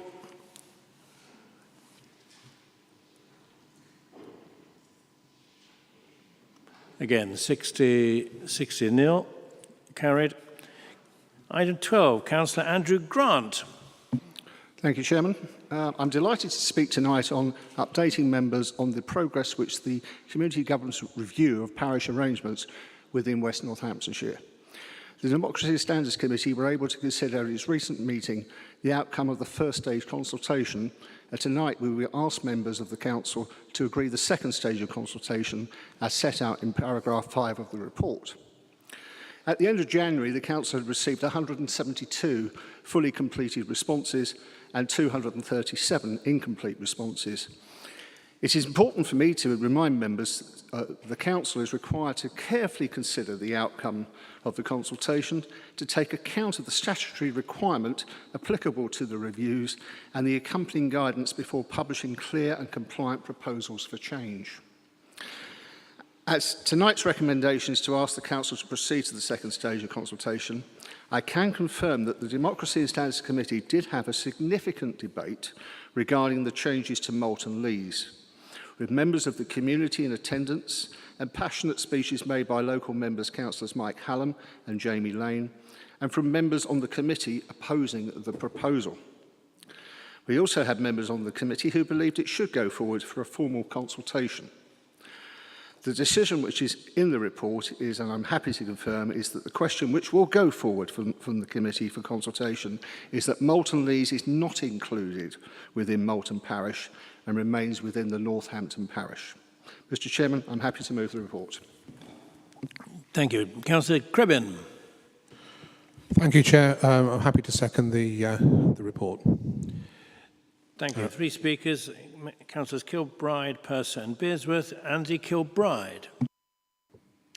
Thank you, Chair. I'm talking about the Western Fable Village and Abington Vale parts of the paper. Democracy is at the heart of this report, and in particular for the residents of Western Fable Village and Abington Vale, to explore the option of becoming a parish in its own right. In 2020, when the MBC and NCC councils was replaced by the newly formed West Northants Council, all the unparished areas of the town became the new Northampton Town Council, the largest in England, without any consultation given to the residents of all the areas at that time. Moving forward to 2024, and WNC carrying out a community governance review of town and parish councils, residents and stakeholders have given views to explore the pros and cons of Western Fable Village and Abington Vale becoming a parish council. and would like to go to stage 2 of the consultation. This would allow a more in-depth consultation with all the residents of the areas concerned. It may well be that they stop with Northampton Town Council, or indeed become a parish in its own right and self-determine for their community. But they would like to choose, and this community governance review lets them do that. Thank you, Chair. Bob Purser. Yes, Chair, I'm really quite puzzled and surprised that these, and actually a bit frustrated that some of these proposals coming forward, chipping away at bits of the town council. I'm concerned particularly about the Western Fable. I don't think there's any local support for that proposal. And clearly the people in Malton Leys wants to stay part of the town council. I'm concerned that this is a waste of public money and time of our officers. Councillor Sally Beardsworth. Thank you, Chair. I was at the meeting the other night and I heard the representation from people who were concerned about being moved from the town council into Malton. And therefore we've actually put out to them that the consultation will say they'll stay as they are. Now, I've just heard tonight that from Councillor Kilbride that he's looking at reforming somewhere in Westone. But all people were asked across the town when we formed a parish council. They were all consulted, and the people came back in most of the areas saying that they wanted a parish council. It was a very low response, I'll be honest. It was a very low response, and I was concerned about that. But it's what the people wanted, so democratically we all went down that road. Now, I've just heard tonight that the town council is after part of Kingsthorpe, which is Tollgate Way, and I'm pretty sure that the people in Tollgate feel they associate with Kingsthorpe much better than anywhere else. And I need them to stay in the parish because they need to be helping us run the library, which we're taking on now at a tremendous cost to the people, and we need all the voters to stay in the parish with us. So I'm just a bit concerned that the town council has asked for Tollgate Way to come in there. You've got somebody else saying that they want somebody to take something out of something. It all seems a bit like poaching to me, and I think it's not fair on the people of the town. They've been disrupted 3 years ago when we all went parished, and now we're coming back at them saying we're all going to change you again. It does seem a shame to be putting people in this situation. The other night, the people who came and spoke to us were very impassioned and very upset about what they were being done to them. And I don't want this to happen in other parts of the town. I really don't. So I really feel as though we should be very careful about what we suggest and bring forward so we don't upset the populace. Thank you. Councillor Adam Brown. Thank you, Chairman. I think whether you're looking at putting something into another parish or taking something out of another parish, opinions are going to divide. And the only way forward is to ask the people who live there. You know, that's the essence of democracy. And so moving forward to a stage 2 consultation on all of these contentious issues is absolutely the right way forward. I don't quite fathom why anyone would object to such a principle. It's truly democratic. Let's go out, let's ask the people, and then let's do what they want. Thank you. Councillor Andrew Grant. Thank you, Chairman. Well, thanks to the speakers. Obviously, I understand what Bob and Sally have said, but then this is a democracy and we will go out. I think it's important to say, and thank you, Adam, for obviously distinctly saying what is really local democracy in action. It is a review of where people live. And I think people do need to be very clear that in the recommendations, item E particularly will ensure that the right question does go out from the consultation and goes through with what the officers are doing. And I think that's important. You've seen what's already happened with Malton Leys. It's pretty obvious that if people vote against that, then they have stronger feelings. I don't think they will. I think it will remain. I would like to, just to put on record very briefly the amazing work that the Democratic Services have been undertaking on this, and we welcome now the opportunity of consultation, and I'm sure at the next meeting when that is back and the committee has to make decisions, I'm sure there will be many members possibly at that meeting wanting to ensure the right implementation of that review. Thank you, Chairman. I so move the report. Thank you. Move to the vote, please. Recommendations at paragraph 2 of the report.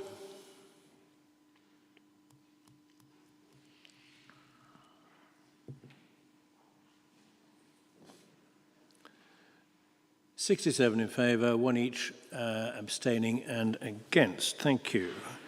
Item 13, Councillor Andrew Kilbride. Thank you, Chair. As you know, we keep the Constitution under constant review, and enclosed in this report are the updates to the Constitution. I propose this report and reserve my right to speak. Thank you. Thank you. You've introduced the report. Councillor Grant, to second. I'll second, Chairman, and reserve my right to speak. Thank you. We have 3 named contributors: Emma Roberts, Wendy Randall, Sally Besworth. Councillor Emma Roberts. Thank you, Chair. There's some proposals within the document to move processes out of the Constitution into different location. Will all residents still be able to have access to those documents? So will those documents be transparent if they're no longer in the Constitution? Thank you. Councillor Wendy Randall. Yeah, thank you, Chair. I'd only got one concern, and that was on page 304 on 5.8.11. Remove paragraph 4.9.9.1 or join virtually so that the right to vote is obvious. So change it to, if a board member joins the meeting virtually, they will not be counted as being in attendance or be permitted to vote. Now, bearing in mind that this is a health committee and you've got all those different health professionals there, you know, it may be that they, you know, I'd rather than be in their place of work and join remotely than I would travel and not be, you know, somewhere. So I just wonder why, you know, why that is, you know, or if the weather's really bad, are we just going to cancel a meeting rather than hold them remotely? So I just wanted to understand why that was. Thank you, Chair. Thank you. Sally Besworth. Thank you, Chair. My concern is quite similar to Councillor Randall's. Primarily, on the LAP meetings, we're all on virtual, and we all, you know, speak as one. I've had lots of virtual meetings through when we had COVID, and I think it's important that we do manage to vote. You can make it quite easy by making a verbal vote. I don't say people, and on the lapse, if you've got a doctor coming along, why should he leave his surgery to come and travel to get all the way to a meeting and then travel all the way back when he can just take an hour out in his lunch break to join a meeting? I just think it's just not very sensible for this day and age. Thank you. Councillor Grant, anything further? No, Chairman. Councillor De Savage. Thank you, Mr. Chairman. I agree in terms of the attendance at meetings by health staff, because LAPs in themselves are very difficult sometimes to get full attendance to. So the easier we can make it for professionals to attend and support, the easier it will be and the better it will be for the content of the meeting to go through and decisions can be made. It is, after all, a partnership meeting. Thank you. Thank you. Councillor Kilbride. I have nothing to add to that, Chair, and I go to the vote. Thank you.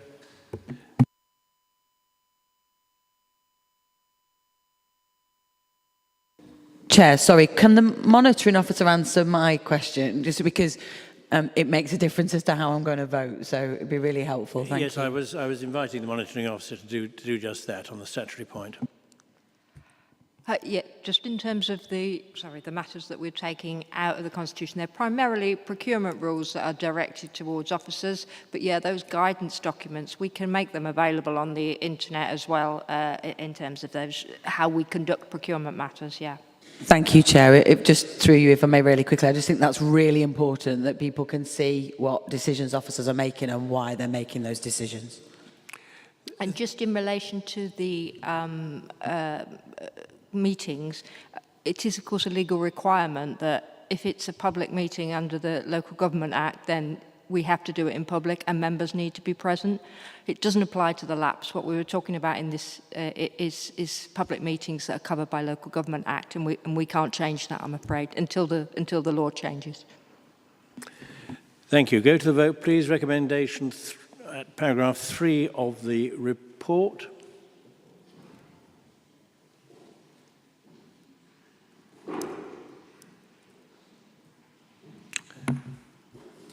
60 in favour, no other votes cast. Thank you very much. Sorry, through you, Chair, again, just because the monitoring officer has said that they will be published, but it isn't part of the report that they were going to be published. And apologies, because I didn't think about suggesting an amendment to that. To avoid all of that mess, can we just have something from the monitoring officer in writing to confirm that's been done? Thank you for your indulgence, and Catherine's put her thumbs up. So Yeah, nodding furiously. Item 14, Planning Committee, Councillor Andrew Kilbride. Thank you, Chair. Happy to propose this report. I reserve my right to speak. Thank you. Councillor Andre Gonzalez de Savage. Thank you, Mr. Chairman. I'll welcome to second the report. Just to confirm, I also am on the Strategic Planning Committee of WNC, and I reserve my right to speak. Thank you. Thank you. 3 speakers, Councillor Smith, Beardsworth and Harris. Councillor, of course, Zoe Smith's not here. Sally Beardsworth. Just a concern, really. It said at the meeting the other night at the changes going to be to the planning is that a member on planning cannot call something in if it's in its ward. And I personally don't agree with that, because sometimes you need further clarification on a point from a developer or whoever's doing the job. And they say that that can't be, you have to get somebody else to call it in for you. In my ward, where there are 3 councillors, 1 Liberal Democrat and 1 Labour and 1 Conservative, it's very difficult sometimes to always work together because we don't see each other that often. So it is enough, and if people contact me, because I'm the longest serving councillor there, they contact me to call it in. And if they want to call it in for clarification, I don't see why that shouldn't be. Councillor Harris. Yeah, thank you, Chair. My comments also relate to the call-in process. It's specifically under recommendation C5. It's a two-way process, the call-in situation, and I made a call-in last April, which was approved. It took a while to get it approved and agreed to be a call-in. But since then, nothing, silence, despite plenty of follow-ups. And I think most of us in the room are still finding difficulties with some of those issues in terms of call-ins. And it's frustrating. You know, my view has always been, generally speaking, in my ward, I call in response to parishes specifically. I've never called anything in directly myself. I listen to what my parishioners, my parish councillors have to say about these issues. But it's very difficult to keep them in the loop when we don't get kept in the loop. So it's just a plea to say that can we make sure that if we do adopt or re-adopt this process of calling, we must get the information that we need in a timely manner. Thank you. Thank you. Councillor McCord. Thank you, Chairman. I welcome the planning protocol update giving more time, especially when there's a problem, and I think that's necessary. The planning department played the game to manage members with this one regularly, and there should, in my view, be no limit to call-in time up until the point of decision. However, when we get a letter for the relevant planning application in our wards, can I ask that as well as the line that states the deadline for your comment is X date, there should be a similar line beneath it that says, and the deadline for members to call in is Y date. That would be helpful. Now, looking down the track and picking up on what Councillor Beardsworth has just said, if we are going to say that members who sit on a planning committee will give up their right to speak and vote as a member of the committee, should they be calling it in, which is not the same as can't call it in, Sally. As we look down the track, in 2025, there will be 7 single-member wards on this council. And whilst any member can call it in, I could call in for Kingsthorpe if I wanted to, there needs to be very clear if any single-member wards were sitting on the planning committee that they don't conflict themselves. So I'm not sure that's been properly thought through. Now, the proposals for the adjoining parishes to speak are also welcome. And if I think about some in my ward, I'm sure the local parishes will welcome that. But where the proposal sits in 2 parishes, can they speak twice? Once because it's in their ward and once because it's the adjoining ward. I'm still not convinced that we have the wording right on paragraph 4.5.9 on reserved matters and things going back to committee. In my view, it should be much more simple. If the committee has agreed the original application, the committee agrees all subsequent parts. And that should stand for call-in decisions. I've seen examples where committee have agreed a scheme only for a subsequent application to be put in to alter and that was granted under delegated authority, negating the committee decision. And finally, I welcome more training for all members. I attended Planning Committee recently when it was clear that members were unsure of the relevant policy. Officers were determined to get their way by misleading, incomplete and one-sided advice, and we have a long way to go before we have a planning service that's fit for purpose. But this, I will acknowledge, is a step in the right direction. Thank you. Councillor Dermot Bambridge. Thank you. Thank you, Chair.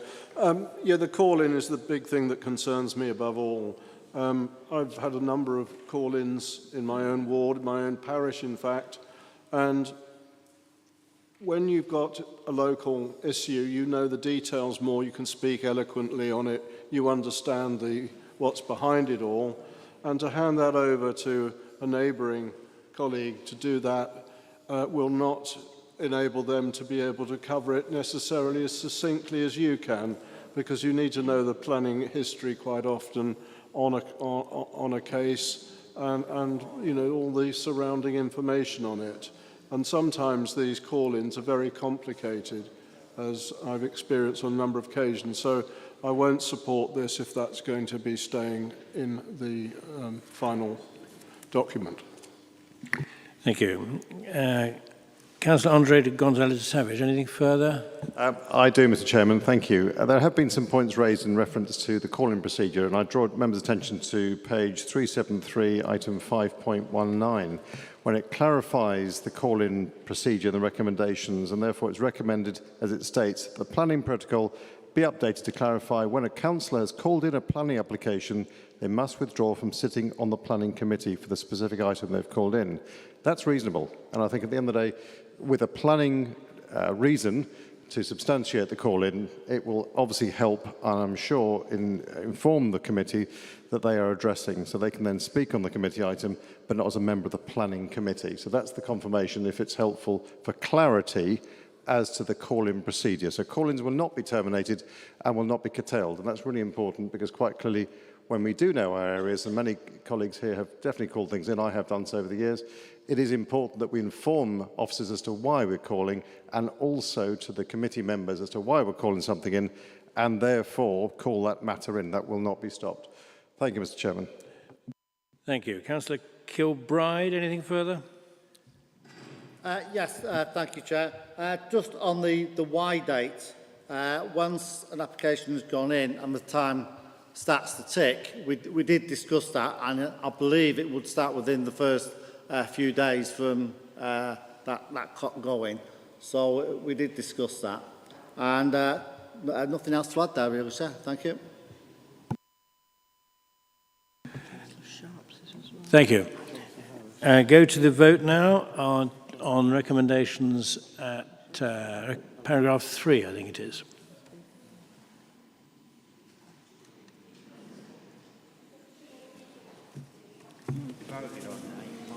We're moving on. Chair, there's more people that want to speak. We're moving on. We've had the winding up and the two closing speeches.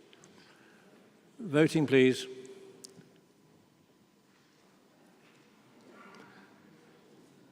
(37 in favour, 2 against and 10 abstains. Motion carried. Item 15, Councillor Matt Golby. Thank you, Mr. Chairman. The local plan. So I hope everybody in the room here tonight recognises the importance of the West Northamptonshire local plan. Indeed, anybody that had requested a printed copy will realise the weight and the importance of it. So to date, there have been a large number of member workshops covering the various component parts of the plan, and I thank those who have regularly attended and contributed to these workshops, all the way up to last week's Planning Policy Committee, where issues and suggestions were made and incorporated into the document we have before us at this meeting. So this evening, we are seeking approval to consult on the Regulation 18 version of the West Northamptonshire local plan, which represents the culmination of a huge amount of work, and I hope if we agree the recommendations this evening, another step will be made on the journey of our plan, which will still have some way to go before adoption. The West Northamptonshire area has an up-to-date local plan in the form of the West Northamptonshire Joint Core Strategy, Local Plan Part 1, and a suite of Part 2 plans that cover the administrative areas of the former Northampton Borough, Daventry District and South Northamptonshire Council. As mentioned, a significant level of engagement with elected members of the Council has taken place, including a series of all-member workshops with the members of the Planning Policy Committee and briefings with members of the Cabinet. The result of that work, the evidence base and issue and options consultation, is the document attached as Appendix A, which covers a range of issues set out in a series of chapters, which include an introduction, Chapter 2, the spatial portrait, vision and objective, spatial strategy, placemaking, making great places, talking about Northampton, Daventry, Brackley, Toaster and rural areas, how we approach homes, employment, the built environment and transport and infrastructure. The plan has a series of appendices and maps covering policies and evidence bases, including everything from climate change to community impact. We all have a particular interest or concern covered by the plan, whether it is sheds in South Northamptonshire, houses of multiple occupancy in Northampton, climate change or housing land supply, and the myriad of issues associated with any of these particularly important areas. And we heard from a number of speakers earlier this evening. From my portfolio aspect, it's widely recognised that planning is intrinsically linked to health and well-being. The inclusion of the health impact assessment is a tool to be used to identify health impacts of a plan and to help develop recommendations that maximise the positive impacts and minimise the negative impacts of health. And I think this is very positive. Also, the inclusion of policy around the concentration of fast food outlets is a step forward and progress from the previous attempts we tried with Northampton Borough local plan submissions. After this evening, any consultation responses will be carefully analysed and an assessment will be made as to whether or not the draft policies should be changed, and further evidence will also be gathered, and this will result in a new or revised policies being drafted. A further report will then be presented to members for their consideration at Planning Policy Committee and then Council. This is planned for December 2024. At that stage, members will be asked to agree the submission of the plan for examination. Recent changes in the planning system mean that the plan has to be submitted no later than June 2025, where the plan will be tested for compliance with legal and procedural requirements and soundness against national policy. So finally, Mr. Chairman, I'd like to thank the officers who have put many hours of work to put into this plan. So, Mr. Chairman, I trust members will support the recommendations to move this vital piece of work for West Northamptonshire Council, and I recommend the constructive comments from members this evening. Thank you. Thank you. Councillor Alan Chantler. Thank you, Mr. Chairman. I'm happy to second this report, but I reserve the right to speak later. Thank you. Thank you. 5 speakers notified. Councillors Purser, Stone, Harris, Beardsworth and Sharps. Councillor Bob Purser. Thank you, Chair. Yes, this is the most important document in shaping the future of West Northamptonshire. I welcome that we've reached the stage where it's going out for public consultation. I also want to thank the officers who've put a considerable amount of time into preparing it, and also the consultation workshops with members that took place. My concern about that was that it did exclude our younger working councillors because they were all daytime meetings. And my concern is that we end up, the danger of consultations, it's those who shout the loudest and have the sharpest elbows whose views get heard. We need to ensure that younger people and those with housing needs have their voice heard in the preparation of this plan.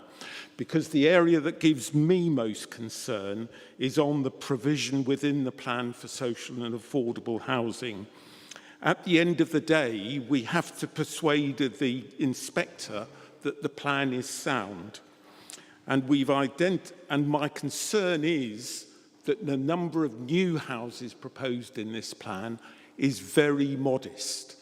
And because developers are able to argue us down from the 30% affordable and social housing down to perhaps a third or a half of that level, that we are not going to have a plan that actually meets the needs of our residents and the people on our housing list and those in temporary accommodation.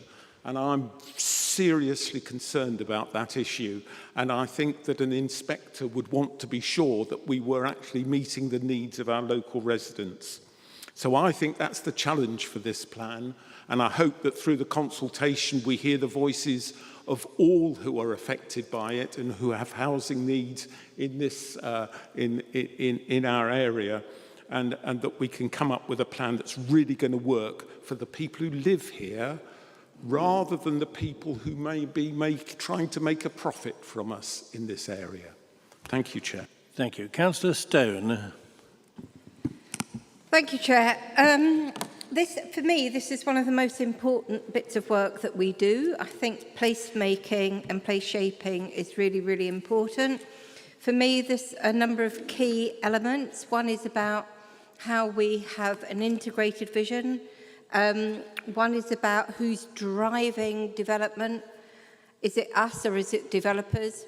One of them is about gender equality. We know, we've had the discussion here before, that a lot of planning is made by men with a male vision for men, and women somehow, and the needs of girls get lost in the mix of that. So I think we need to make sure that the safety and comfort of women and girls are centre stage within our planning. The integration of what we have at the moment, we've got plans at the moment, but we have planning pulling against regeneration. That's got to stop. It's really unhelpful. We have development driven by the needs for profit of developers, not by the needs of our communities. That's got to stop. I think it's a really, really important document, and I would welcome plans to make sure that we get diverse voices back through the consultation process. And when we finish the consultation process, I would like there to be some kind of equalities impact assessment to make sure that the needs of women and girls have been taken fully on board.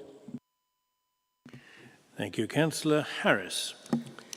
Thank you, Chair. I just would want to caution the comment made by Councillor Golby about significant. There have been, but it's been the usual suspects. And Councillor Purser is absolutely right. They have not exactly been timed necessarily to enable everybody who is a councillor to be able to attend. We do need to bear that in mind. And by my count, I think we've seen an average of 20 councillors after 93. So I suspect there are quite a few councillors who will have not seen any of this stuff until these papers were published last week, and that concerns me because it's a bulky old document to look at. And I say that because this is a golden opportunity. I've sat on committees before, I sub on committees at the moment, and I hear often colleagues of all colours concerns about various issues to do with policies and the lack of teeth and not being able to put things right that we believe are wrong, and we need to address that. It's a very rare thing to find in the world these days. Anybody who expects a 20% profit regardless, but we seem to get that from our housing developers continually with the argument about viability. It'd be nice if we could all run businesses where we could agree and set our set profit. So I think this is the opportunity to really set our stall out, and I will keep saying that. But we really need all to step up to that plate, because I think at the moment that hasn't been the case. I would also like to thank the officers. I found the officers very responsive and very listening to the comments and concerns. And actually there's an awful lot to like in this document that's moving, from my point of view, in the right direction, particularly around climate adaptation and mitigation. But I still think we could go further. And that was a point I made at Planning Policy Committee last week. I would also like us to take the opportunity to get some independent review as part of this process. I suggested it last week at committee. There seemed to be a general view that that will be something that's worthwhile doing, because who knows what we may have missed and who knows what we may be able to strengthen. So I welcome this. I just have concerns that we're not quite there yet, and we need to make sure that we get these developed more fully. There's one specific gap that is not in the plan. It's there in reference in a transport policy, which is the beloved Relief Road, Northern Relief Road, that I believe was in a manifesto and people talk about extensively. I cannot understand why, if that is a serious proposition, good, bad, ugly or indifferent, that it's not in the plan. There's no site location, there's no routing suggestions. That to me is a huge gap. If we're going out to consult and seriously propose these types of issues, residents have the right to know about it and they have the right to know what that routing might look like. One final quick point, procedural point. Councillor Breeze's report, Cabinet report this evening, suggested that the Planning Policy Committee had approved the local plan for consultation. Actually, the meeting hadn't taken place when that report was circulated. So a small technical point, but it's not the first time it's happened, and I think we just need to make sure we are correct. Thank you. Councillor Sue Sharps.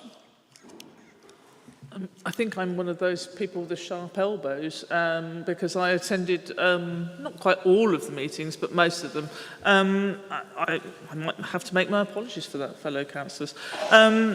I have seen good planning and I have seen bad planning, so that was the reason why I attended. I felt it was necessary to go along and to learn, and that was the reason I went. I wanted to learn from our officers. I wanted to put my input in when it was needed and to listen more. That sometimes for councillors is hard to do, I know. But it was really important for me to go. I learnt a lot, and it was also very interesting to learn how we build one of these, what we do and how we do that through so many processes. I could say that I would have liked to have a few more, but that's not how these things work. You have to do it in a certain time because we are limited. I think the work that's been done has been brilliant, but that won't be shown until we actually put it to the test. That's the problem. The last one, everybody thought was fantastic. So I do have reservations on some aspects of this. I look forward to it going out to consultation, but I would like to congratulate everyone that did work on it, has worked on it, and hopefully that will fill it in. Thank you very much. Thank you. Councillor Sally Beardsworth. Thank you, Chair. First, let me thank the officers for making the learning curve of this local plan so easy and so easy to follow. It was a shame we didn't get more people there. I think the thing that worries me the most is the fact I've had people say they don't want any more sheds, they want better employment for the area, you know, better jobs for people rather than, you know, warehouses, which are going to be automated eventually. We need to have more social housing. We definitely need that with the amount of people we've got on the register and the amount of people being in temporary accommodation. We put a suggestion forward at the budget meeting about film. You know, we are close to London, close to Birmingham. Why can't we work with the film industry to bring those sort of in things to Northampton? We have a wonderful county with beautiful architecture around. The Crown was filmed in Northampton. We could do a lot more. We've got the places like the County Hall, which could be used as an old-fashioned courtroom. It's the limit. It's endless what we're doing. And we've got to get away from the NIMBYism with villages. Villages will die out unless we put more houses around them. Not hundreds, just a few, because schools are closing, because there's not enough children there. And so in the end, you don't have a school, you don't have a post office, you don't have a shop, and you end up with nothing at all apart from houses. So we must make sure that the villages are going ahead. And please, please, let's get away from these homogenised council estates with, like, Persimmon, who have 4 styles, and it's the same wherever you go. Years ago, there was a singer called Pete Seeger, and he used to sing a song about little boxes made of ticky-tacky, all the same. And I feel that very much about some of the developers we have to deal with, and I think it's about time we stood up to them and our government to make sure we get decent homes in the area. Thank you. Councillor Cord. Thank you, Chairman.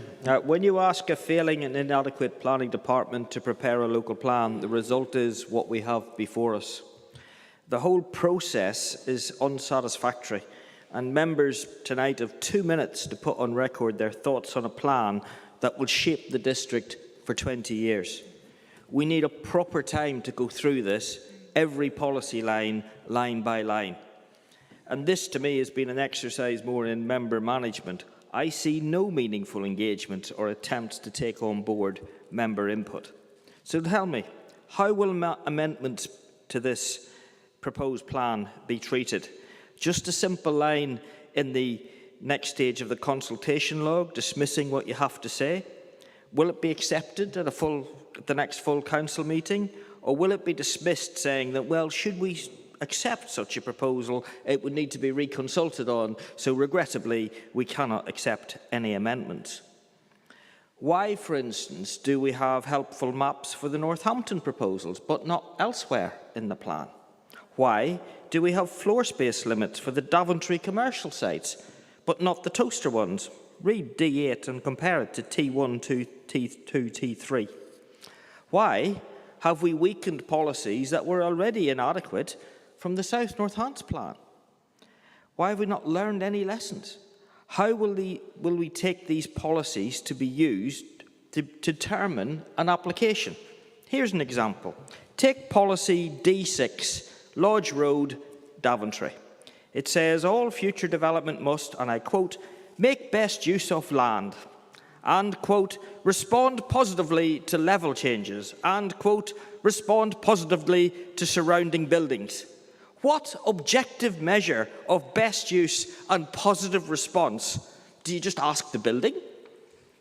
I've acknowledged that there are lessons to be learned from the existing local plans. Certainly the South North Hants one I'm more familiar with.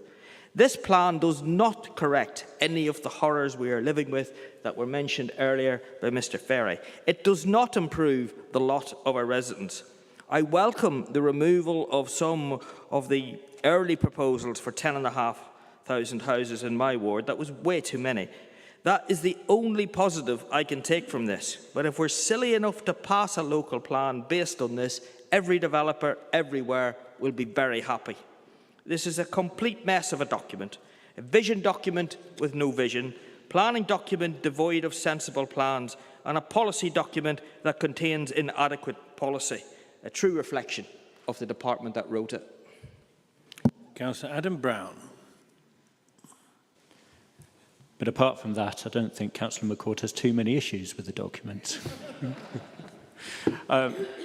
My comments go back to what Councillor Purser was saying earlier. I will draw members' attention to page 598 of the document pack and the 10.4.2, which sets out effectively that around 83% of all need would have to be made up of affordable homes for us to meet the requirement over the lifetime of the plan. Now, clearly, we're not going to do that, and I think all I can do at this stage is to have strategic housing look again at the details of the plan and respond in the strongest possible terms to the consultation in order to seek a way to beef up the proposed delivery of affordable housing. And this isn't the first time I'm saying this. I've said it time and time again. Councillor Purser's nodding throughout the consultation, but throughout the iterative process that we've been through to come to this stage. But somehow, my comments have fallen on deaf ears. It's disappointing because, as Councillor Harris said, there is a lot to like about this plan. I think in many ways it is positive. It does afford protections to rural communities. It highlights the need in parts of the urban areas as well. But as portfolio holder for housing, whilst I'll vote for the consultation, I'm far from convinced that actually, in good conscience, I could vote for a final document that looks like this. Thank you. Emma Roberts. Thank you, Chair. Much the same as Councillor Brown. So unusually we were disagreeing earlier, but we're agreeing now. My concerns in the report are around Ransom Road specifically in my area, not particularly the allocation of an area of land for housing at all. There is a residential need and a use of the land is required there, but access is a real concern for residents, and I think that's lacking across the whole of this plan. What does it do for infrastructure? What does it do for GP surgeries? What does it do for schools? None of that's really taken into consideration because none of that happens until the planning application is made, and then we don't see any of it. So we'll vote for the consultation, but couldn't vote for this in its current context. Councillor Andre González de Savage. Thank you, Mr. Chairman.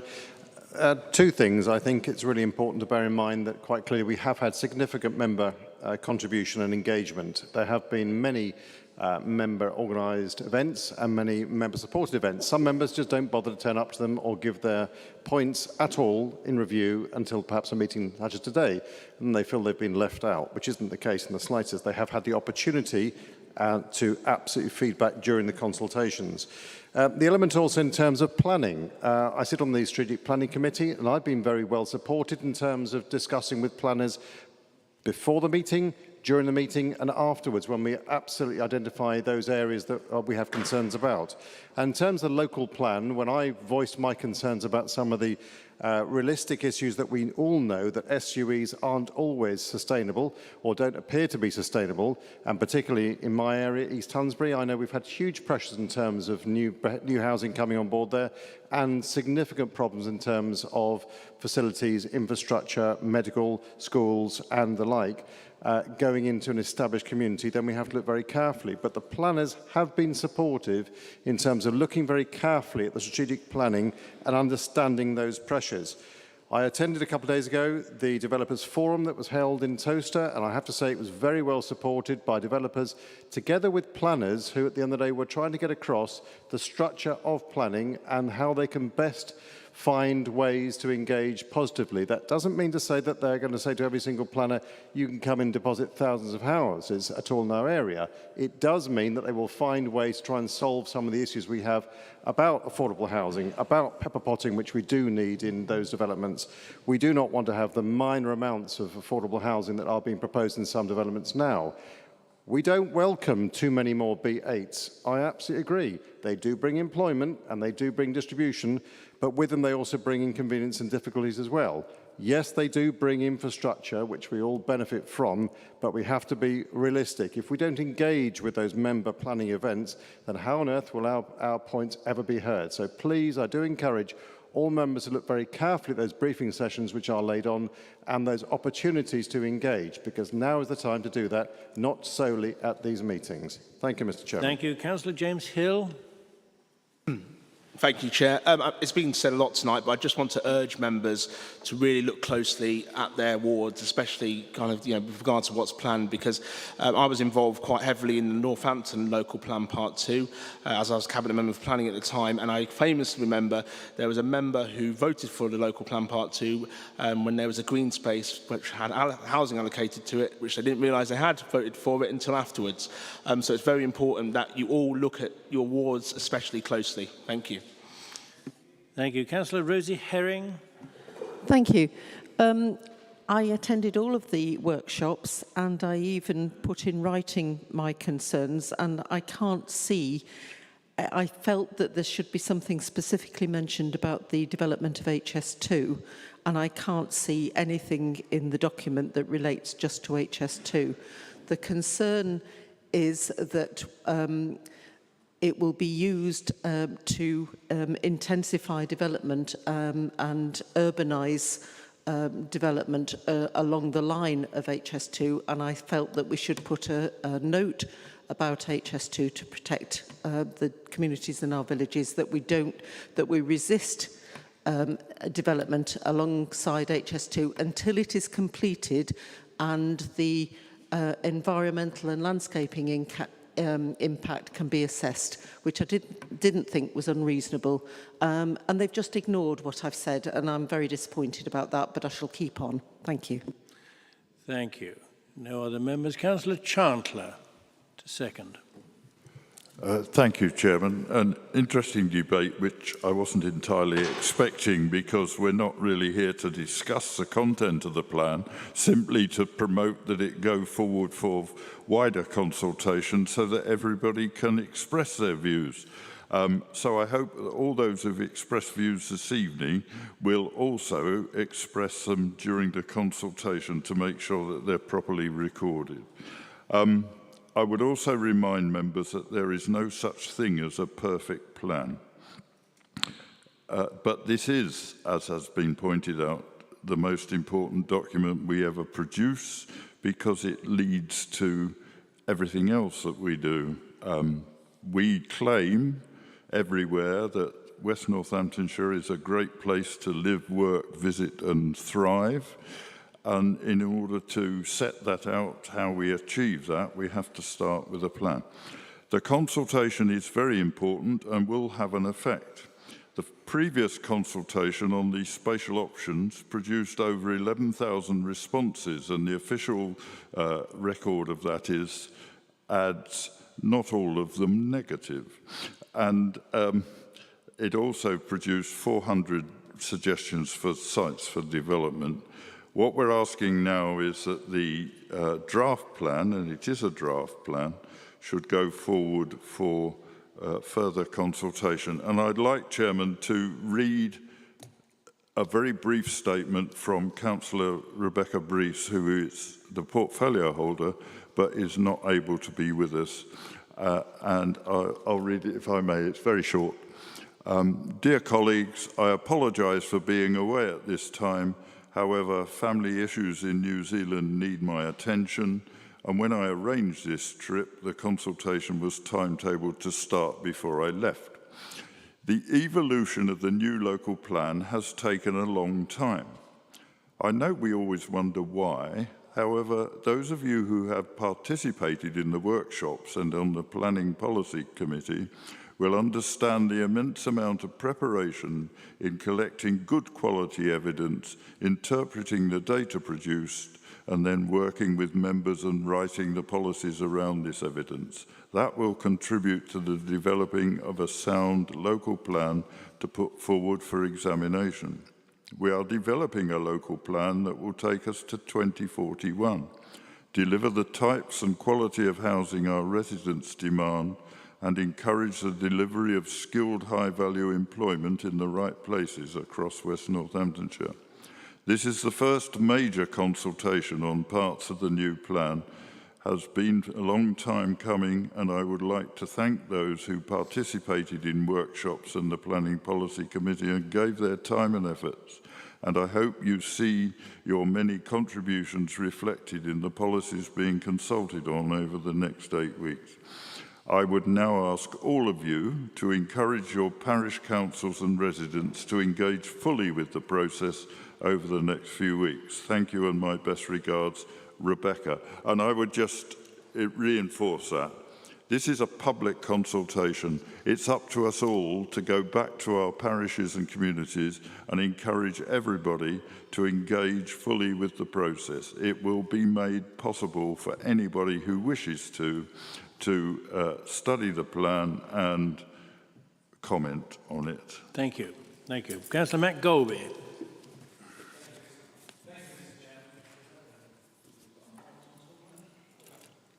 Alan, you're still on. Thank you.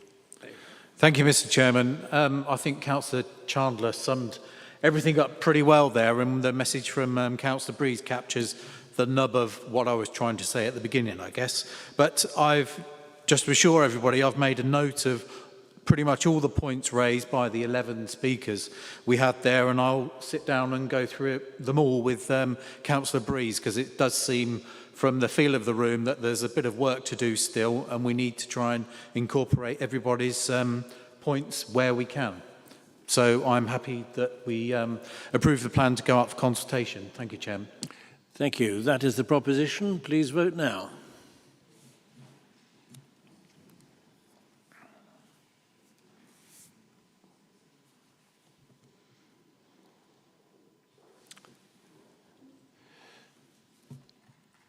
Thank you. 56 in favour, 2 against, 2 abstentions. Clearly carried. Item 16, Councillor Andrew Kilbride. Thank you, Chair. Democracy and Standards Committee recommends to Council the reappointment of the following independent persons for West Northampton Council, with 2 being appointed for a period of 2 years and 2 being appointed for a period of 4 years. This allows retention of experience, but also a good rotation in personnel. I reserve my right to speak. Thank you. Thank you. Councillor Hinch to second. Councillor Hinch is not here, so I'll second, Chairman. Yep. Thank you. 3 speakers, Zoe Smith, Stone and Harris. Councillor Zoe Smith. so sorry, I keep calling her. Daniel Stone. Thank you, Chair. You may or may not be aware that a lot of public bodies recently have undertaken training so they can identify and deal with misogyny. I think it would probably be a really good idea if this body did that, because the recommendations here is an example of institutional misogyny, and I'm really shocked that it's being presented to us. I would also like to have a breakdown of what happens when complaints come through in terms of gender. Are the complainants male? Are the people receiving complaints female? What is exactly going on? I'm asking that because I am aware that on the Police, Fire and Crime panel, for example, 2 women have had complaints made against them, and they've been made by men. So I think the gender balance of the independent people here is really pertinent, and I don't think we can possibly vote for this recommendation. We cannot, in this day and age, have a misogynistic recommendation put before full council. It's absolute nonsense. Councillor Harris. Thank you, Chair. I would echo those comments to some degree also. I believe that we should definitely go for the mixed tenure. That makes complete sense. And again, it's surprising in some ways that we didn't already have that process in place. I know that we inherited and effectively just carried things over. But we really do need to crack the diversity issue at the earliest opportunity for these types of panels. So I would agree. Thank you. Thank you. No further speakers. Councillor Kilbride. Thank you, Chair. Yes, I certainly agree with some of those comments that it should be more diverse, most definitely. In this case, the 4 are inherited since 2021, and I guess when they come up for re-election in 2 years' time, we can look to change those roles over. And yes, more training on misogyny and things like that, definitely. And that's all I've got to say. Thank you, Chair. Thank you. To the vote, please, to approve the report.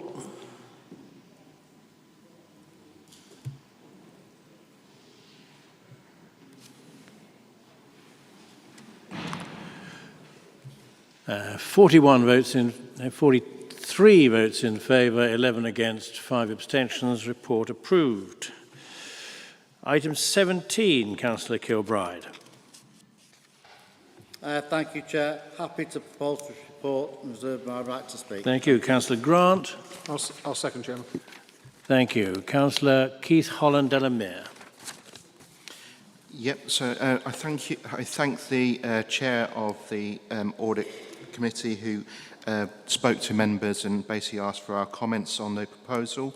I just want to observe that we do need to make sure that we've got gender balance on this and diverse balance on the independent members, and also that really we need a independent member as chair of the audit committee and not someone from the administration, whoever that may be. Thank you. Councillor McCord. Well, thank you, Chairman. This is actually their 3rd amendment to the Constitution tonight. I'm happy with the proposal in principle, but we need to sort it out. And this item needs to be referred back to Democracy and Standards Committee to thrash out the detail.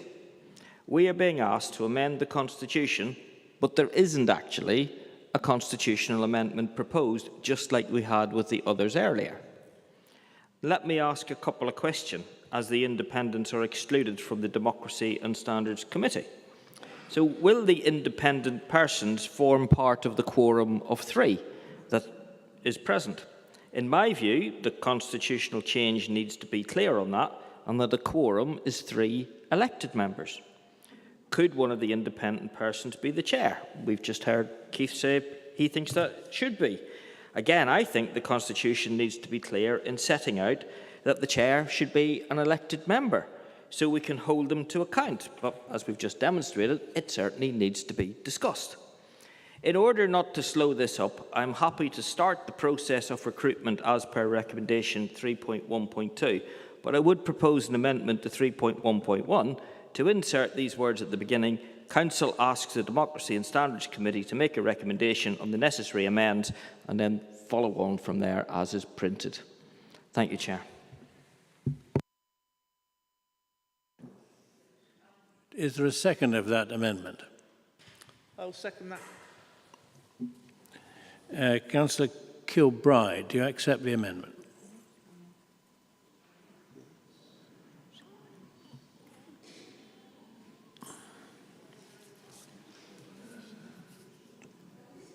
Councillor Kilbride, do you accept the amendment?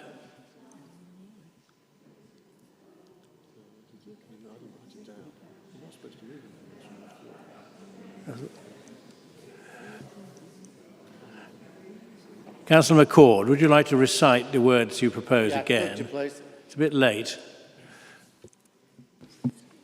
That you insert the words at the beginning: Council asks the Democracy and Standards Committee to make a recommendation on the necessary amends, and then everything flows from there.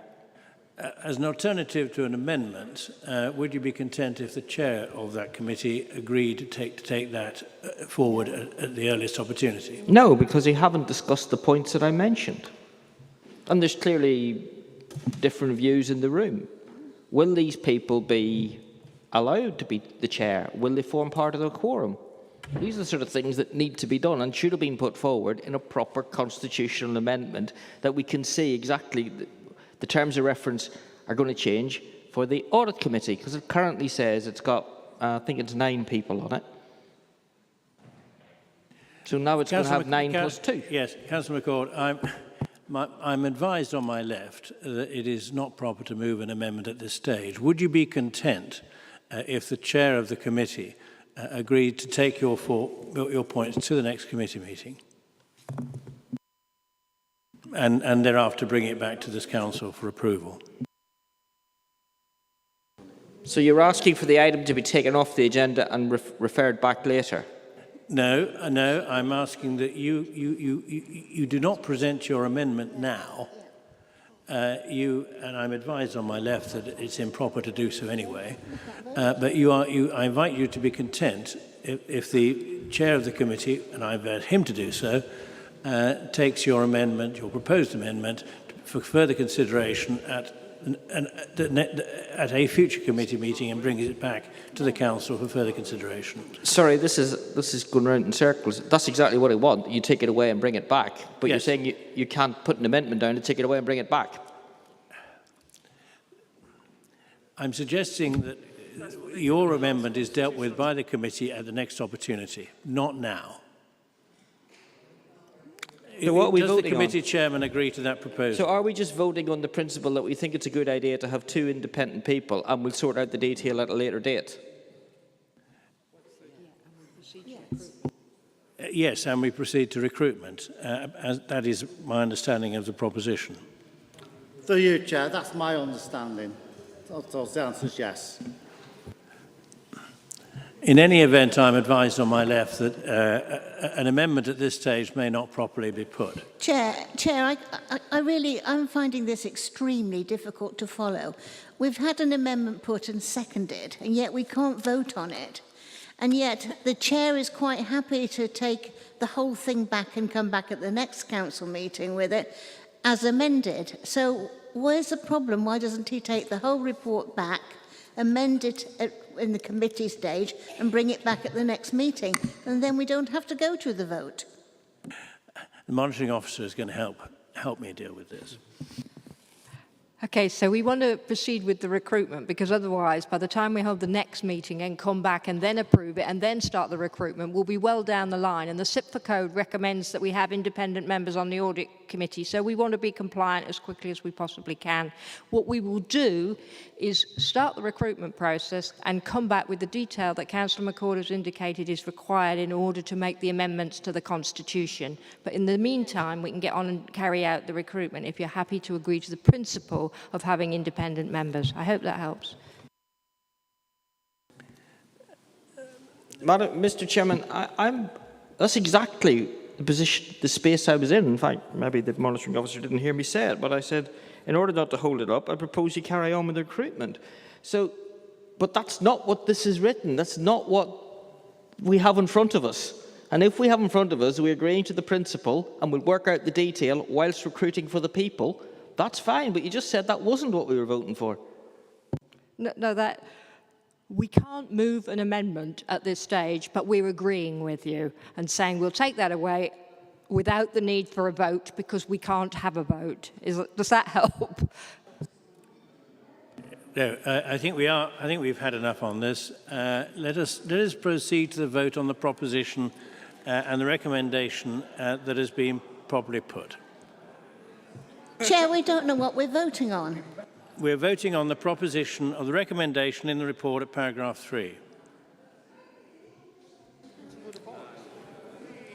Can we vote on that now? I'm trying to get him to let me... You don't know what you're voting for, we'll vote against. I've voted against it. But the reason is... We're voting on the recommendation. They're taken away. I would like to have to do it. 22 in favour, 4 against, 18 abstentions. Thank you.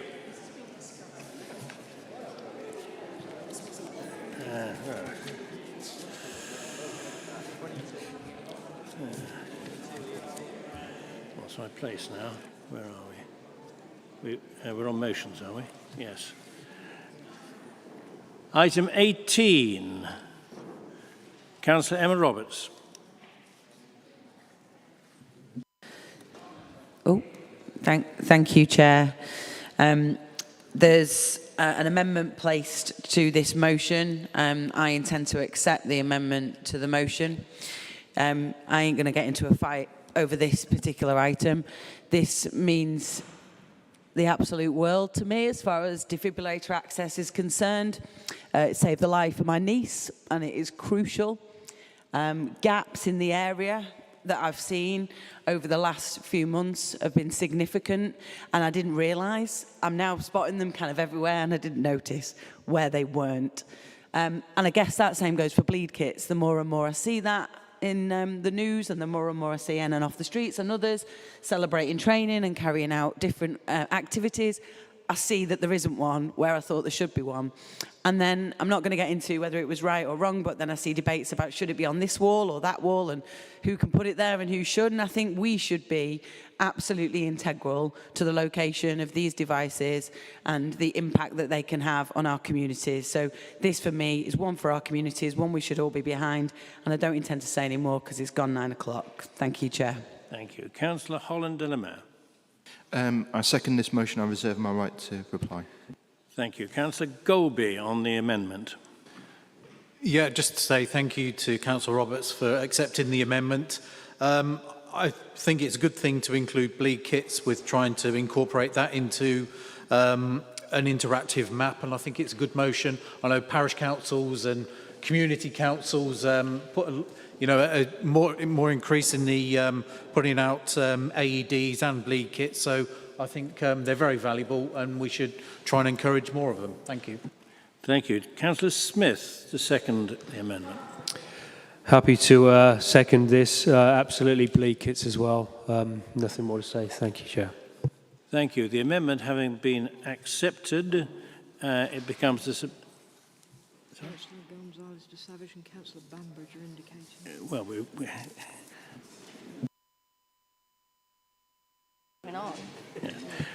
the amendment having been accepted, it becomes the substantive motion as amended. Councillors Hinch, Stone, Randall, Barrett, Beardsworth and Squires. Councillor Hinch.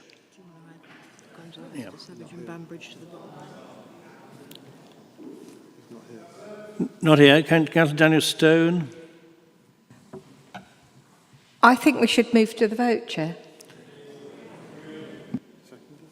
Seconder. Show of hands, please. As the proposer of the motion, I'll second the motion and thank everybody for voting for it, hopefully. Okay, seems to be agreed that we proceed to the vote. Vote now then, please, on the motion.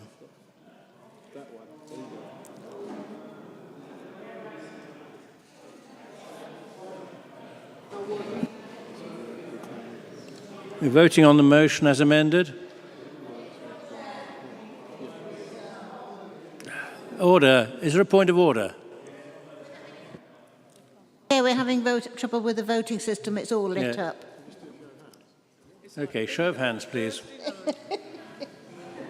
Okay, clearly carried. Thank you very much. It is not yet the magic hour. Motion 2, Councillor Paul Joyce.